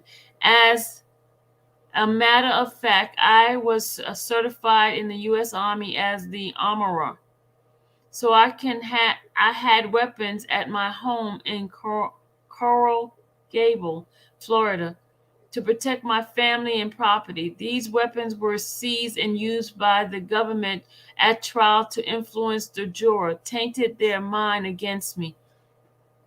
Wow. Mind you, I was not charged for having weapons. And why? Because the government knew that I had owned the weapon legally. So they went on to lie to the jurors by stating that the weapons were there to protect the drugs in Akron, Ohio, which, as well as 1,500 miles from my home, Florida. Is this justice? Knowing full well that weapons in Florida cannot protect anyone 1,500 miles away. One thing for sure is I am not a quitter. I am no quitter. And because of the continued effort in seeking justice, along with the help of Professor Roger Green of Florida, we have uncovered very sensitive information that could free me. Wow, y'all. The government, in making sure I would not be able to help myself, will legal compete complete compete legal service, not to mention leaving financial help for my kids. Davi, Tasha, Tanish, Maxim, Ian, and Davia have seized everything I worked for hard for since leaving the United States Army in honorable discharge. I can be reached at Davished at AOL.com. Wow, y'all. That was his email he wrote, trying to get justice for himself, but he ended up dying in prison. Yeah. So they did him.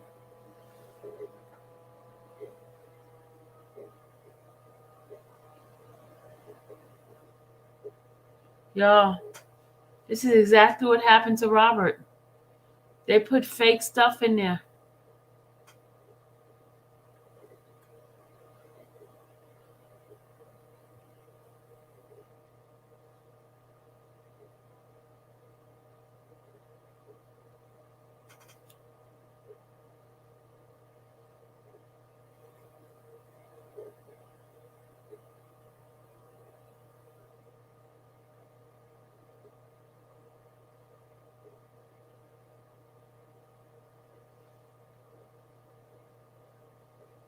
Yeah, this is him and his son right here. Hold on. This is him and his son.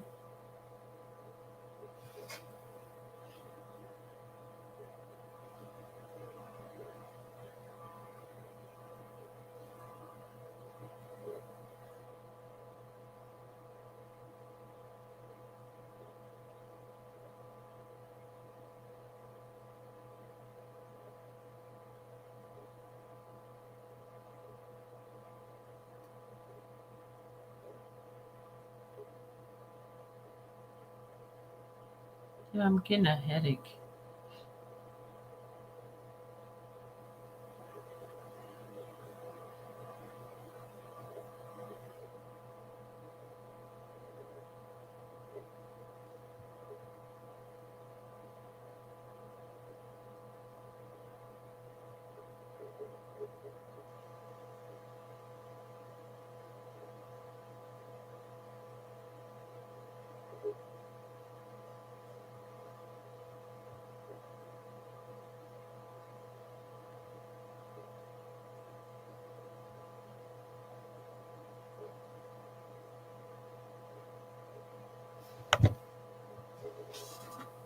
Didn't Shabazz say he worked for Don Diva? Didn't Shabazz say he worked for Don Diva? Look at the magazine that just wrote an article about the guy.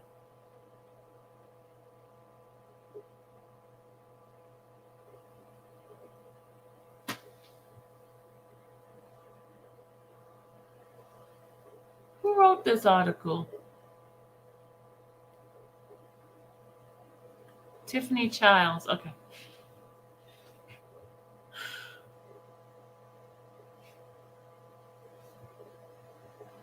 This is getting very interesting. Very interesting. Really interesting.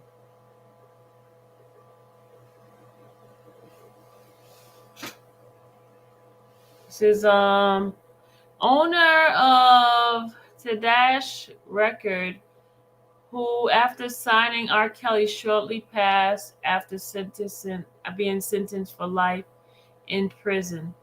I passed on 8/11/15.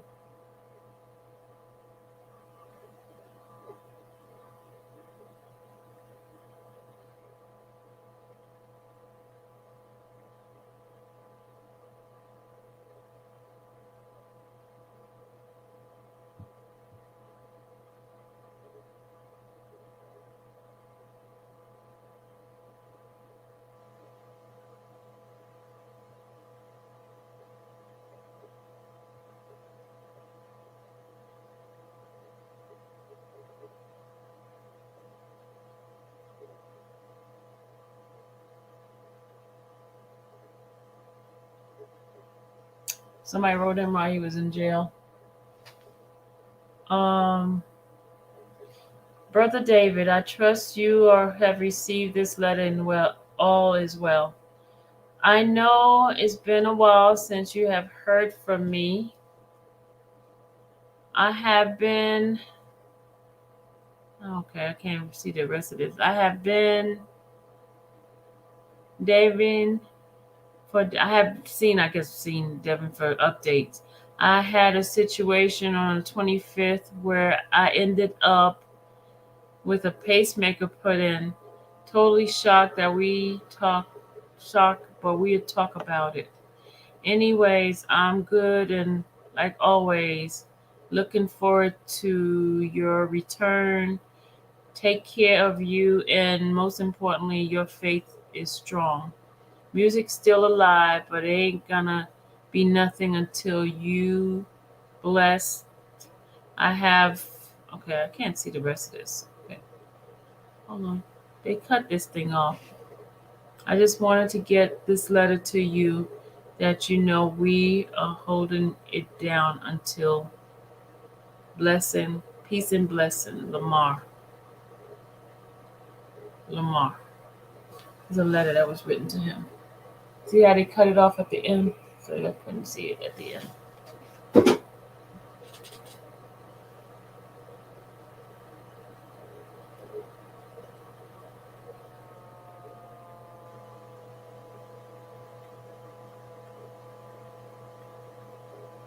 So they didn't have any surveillance, right? They didn't have proof that he had the drug, but they did it based on other people's testimony. People, this is not the first our people will be getting treated like this in years to come.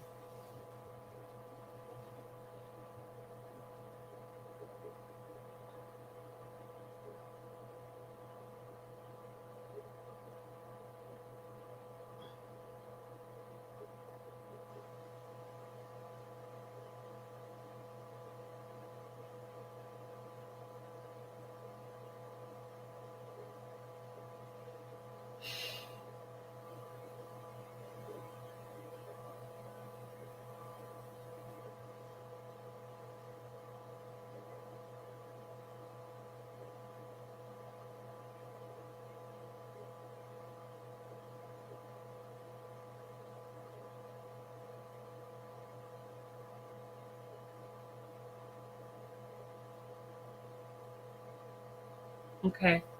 His son name is King Davin. He's on Twitter. And he says, give our black man a break. Society beat us up on them. Okay. Hold on. Gotta open it up. Sorry. Can't see. It says, give our black man a break. Society beats up on them enough. They are overlooked, underpaid, insulted, belittled, beaten, shot, and killed out there.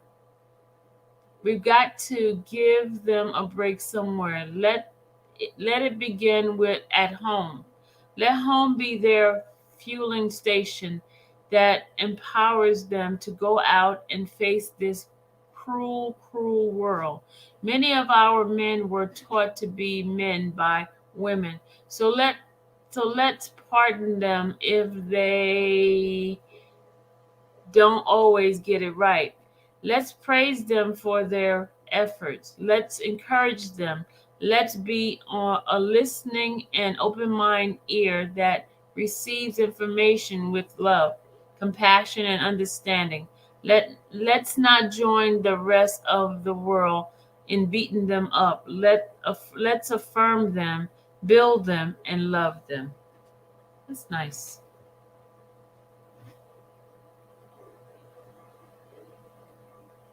And the Fed's first one talks, get the deal. If you're lying, okay.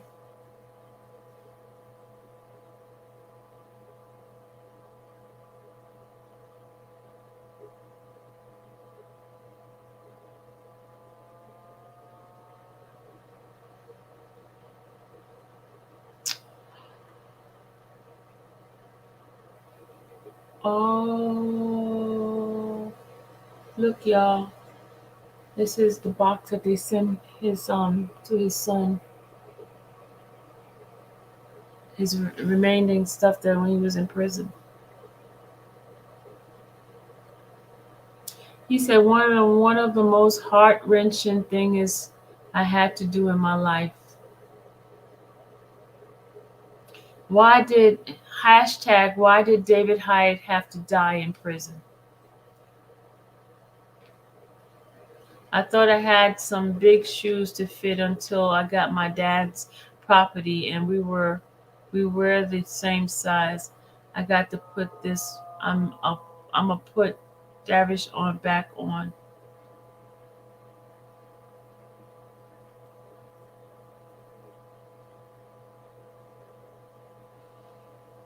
Whew, that's deep, y'all.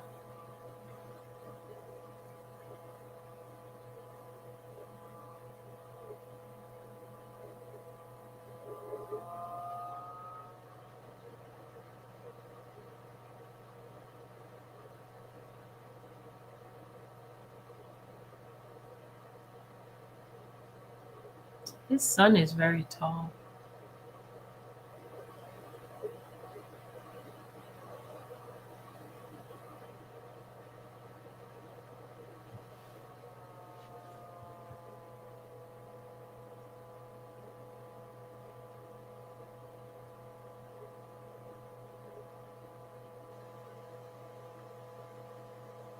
Mm-mm-mm.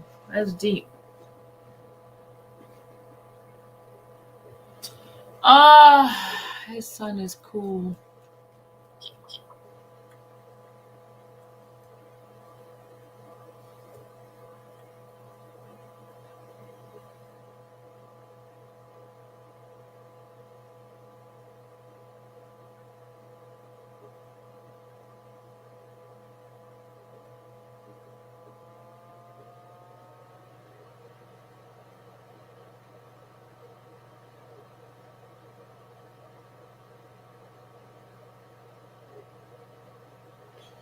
Wow, y'all.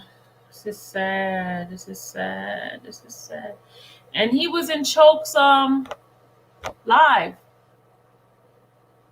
The other day he was in Chokes live.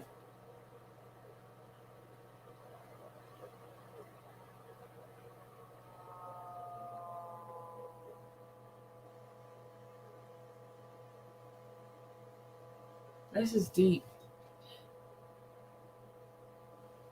This is deep. Can you believe having your father's belongings just to be sent to you in a box like this? He died in prison. So I wonder, did they I wonder did they hmm, this is deep, y'all. This is deep, deep, deep, deep, deep.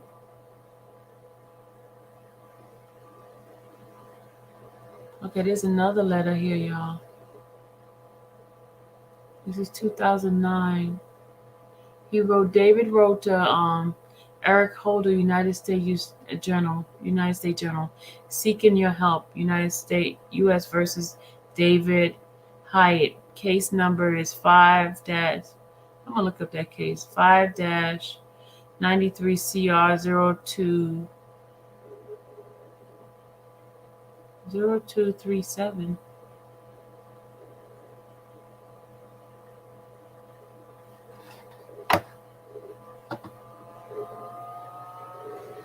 Hold on. Hold on a second.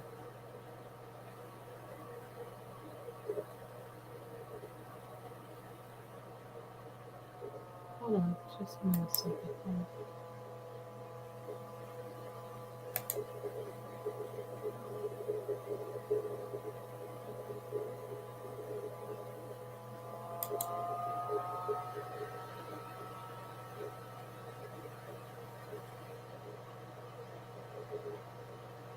Don't the number sound familiar? Hold on. I'm just checking something. Hold on.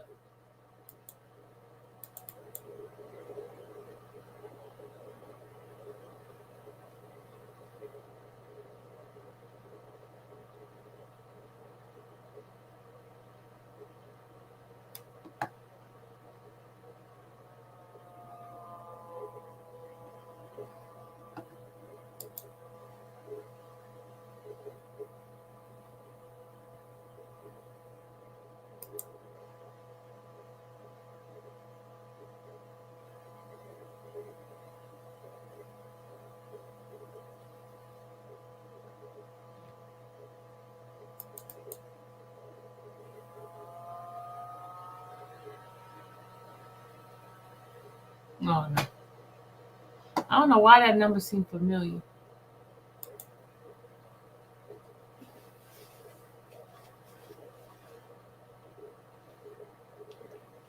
Okay, hold on a second. All right, here's the letter here. Hold on, hold on. Okay, here's the letter. The letter says, "Dear sir, first I must congratulate you on your well-earned appointment. I do hope that you and your family are in very best health and spirit. My name is David L. Hyatt, and I am serving a life sentence at the federal complex here in Florida. I am taking the opportunity to write to you with the knowledge." Okay, this cut off. I can't see this thing. It's cut off, y'all. I can't see this letter. It cut off the letter, but okay. Okay, I'm just gonna read up to what I can read. I take the opportunity to write to you with the knowledge you can make a difference in my situation if you choose to do so. I would like to be as brief as possible, but my situation cannot be explained in a few lines. I will do my best to keep it short. I was arrested for the first time at the age of 42, pleading not guilty, proceeded to a trial, and was found guilty by a jury.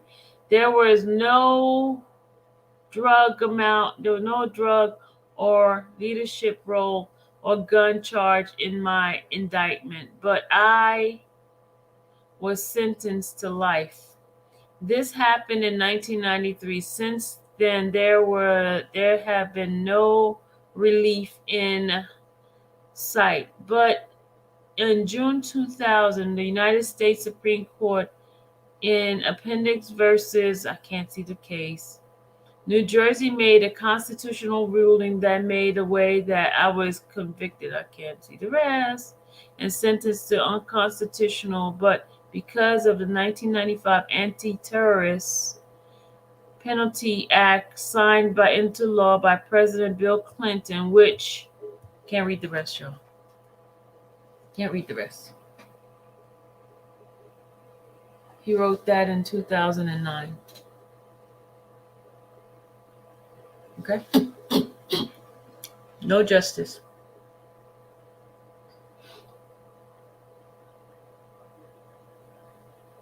Why does his name seems familiar, y'all? Why does his name seem familiar?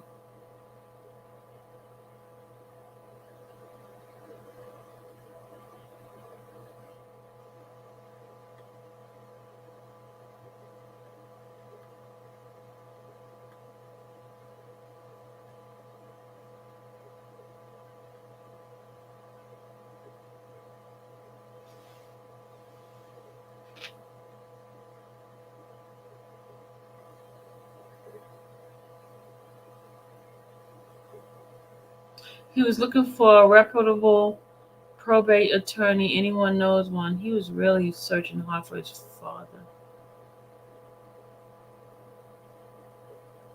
Jay Wright told King W. King to stay strong, my brother.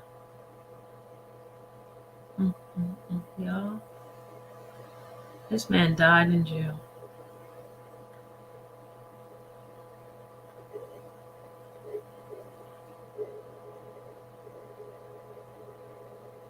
This is so sad.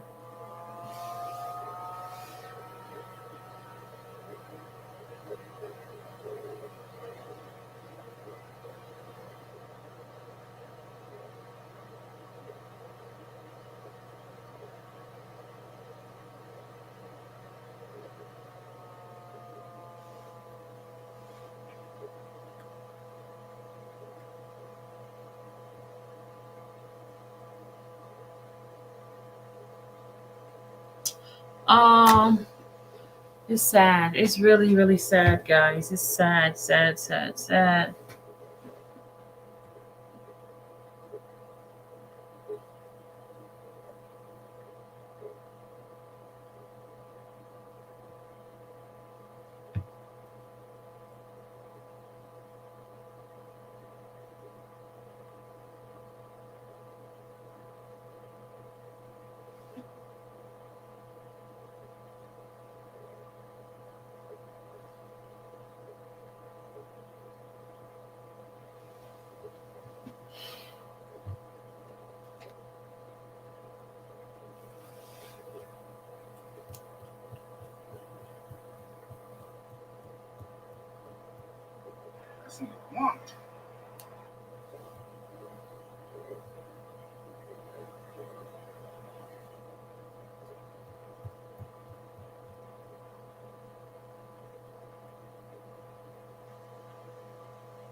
Hold on a second. Sorry, y'all. I'm looking for something.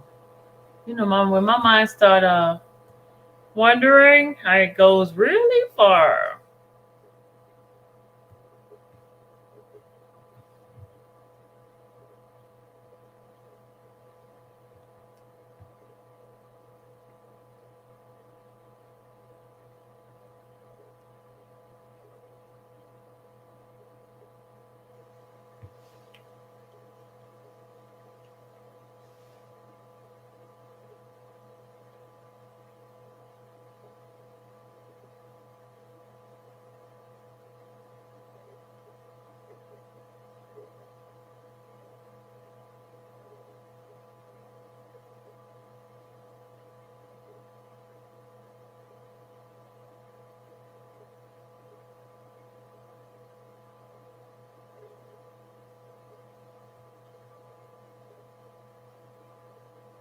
On his um on his LinkedIn, Dave Davin has he's a CEO I'm CEO of Tavish Records, right? And he put the original home of the king of R&B, R. Kelly. Look, see,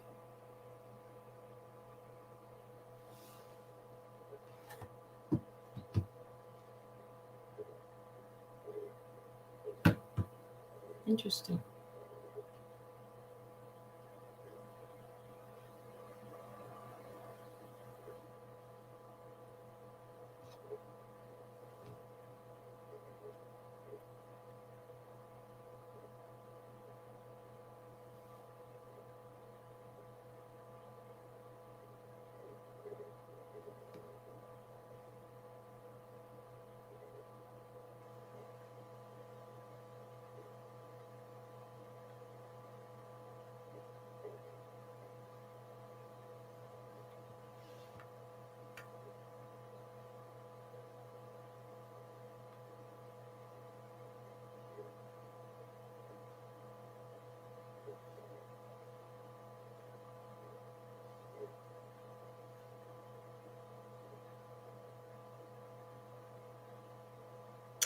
Oh, okay. All right, guys. This is very interesting, thought provoking, sad, and a whole bunch of adjectives. SMH, shake my head. Aretha Johnson, have mercy. They are fighting a case on Nathaniel Woods in Alabama that was executed. He didn't do it. Wow, y'all. I read a story about it today. Wow. Oh, Lord Jesus, Jesus, Jesus. Mm, mm, mm.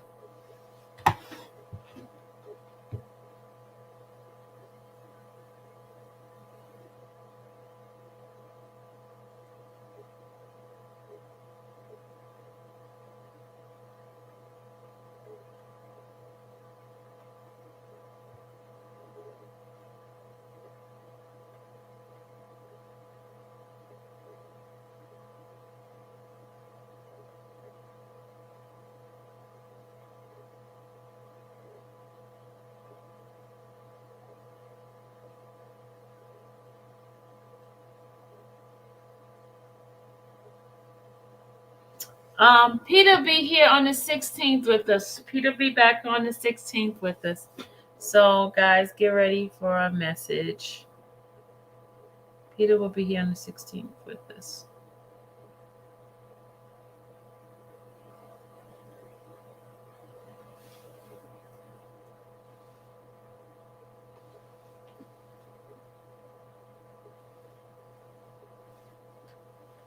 Mm, really?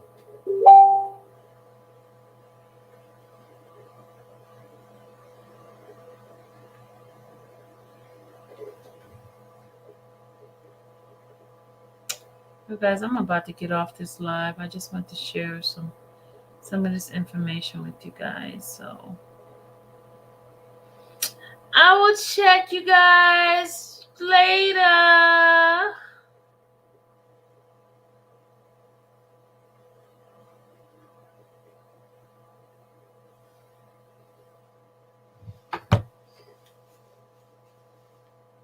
My job is done for today. I just had thought-provoking stuff for you guys. So I will see you tomorrow. Remember, don't forget, hey, let me put Dallas's Cash App up here. Those who want to bless her for her graduation tomorrow. I'll be at her graduation. I might go live a little bit so you guys can see her.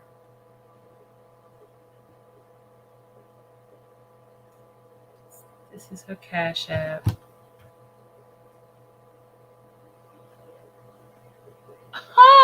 I want to show y'all something. Hold on.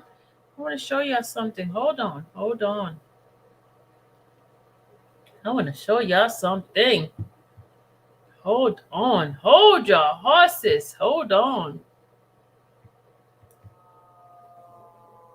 I want to show y'all something. Hold on before I get off. Gotta show y'all something. Hold on. Don't leave yet. I gotta show y'all something. Hold on. Don't leave yet. Don't. Hold on.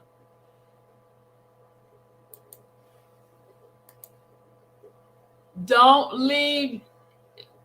Just stay right there. Don't leave yet. Got to show y'all something. I have to show y'all something. I know I saw something. Okay, I'm gonna show you something. Watch this, T girl. Watch this. I gotta show y'all this. Watch this. Wait, don't leave yet. Don't leave. Hold on. I gotta show y'all something. This is going to blow your mind. And you guys probably never paid attention to this before. See, I'm looking past this. Okay. Never paid attention to this before. But let me show y'all something.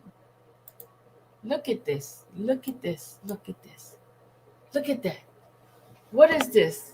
Tavish record. Look at that. Look. Guys, y'all see that? Look. That's that guy's company. The man that died.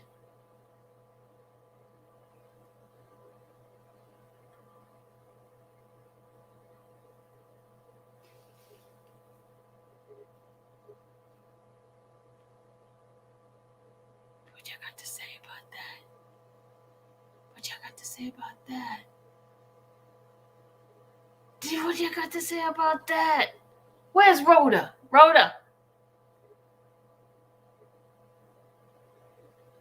Where's Rhoda? I just want to show her that. Look at this, y'all. Look at that.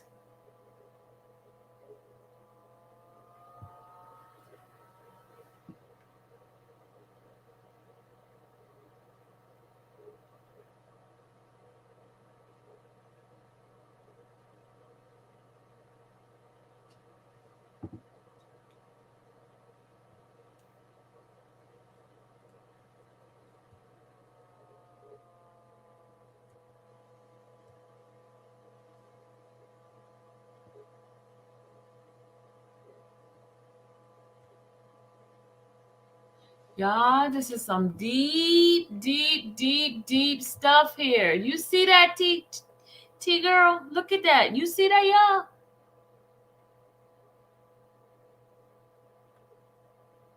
Look at that. That's the guy's company.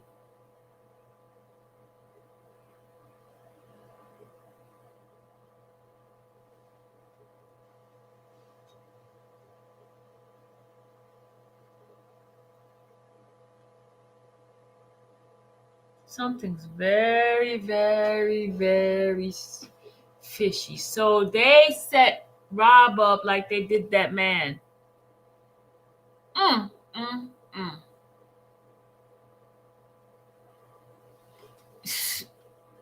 She worked for Jive Record in Chi-Town, which was Wayne Williams' office. Whoa. Wayne William, the same dude that raped that girl. Yo, lordy, Claudy.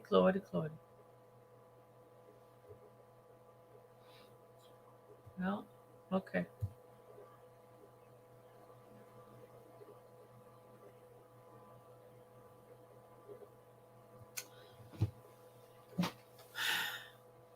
Okay, Samantha. All right, guys, this is something for you guys to ponder on. You know, I always have your mind just going, allegedly, yes. Black Beauty, you're right. Allegedly has sex with the woman. I'm not the one who I'm not the one who said it's in her book. It's in the book. It's in the book. I'm reading from the book. Allegedly. It was in the book. So if she could put it in the book and give the guy's name, I'm just going to say what she said. What she said.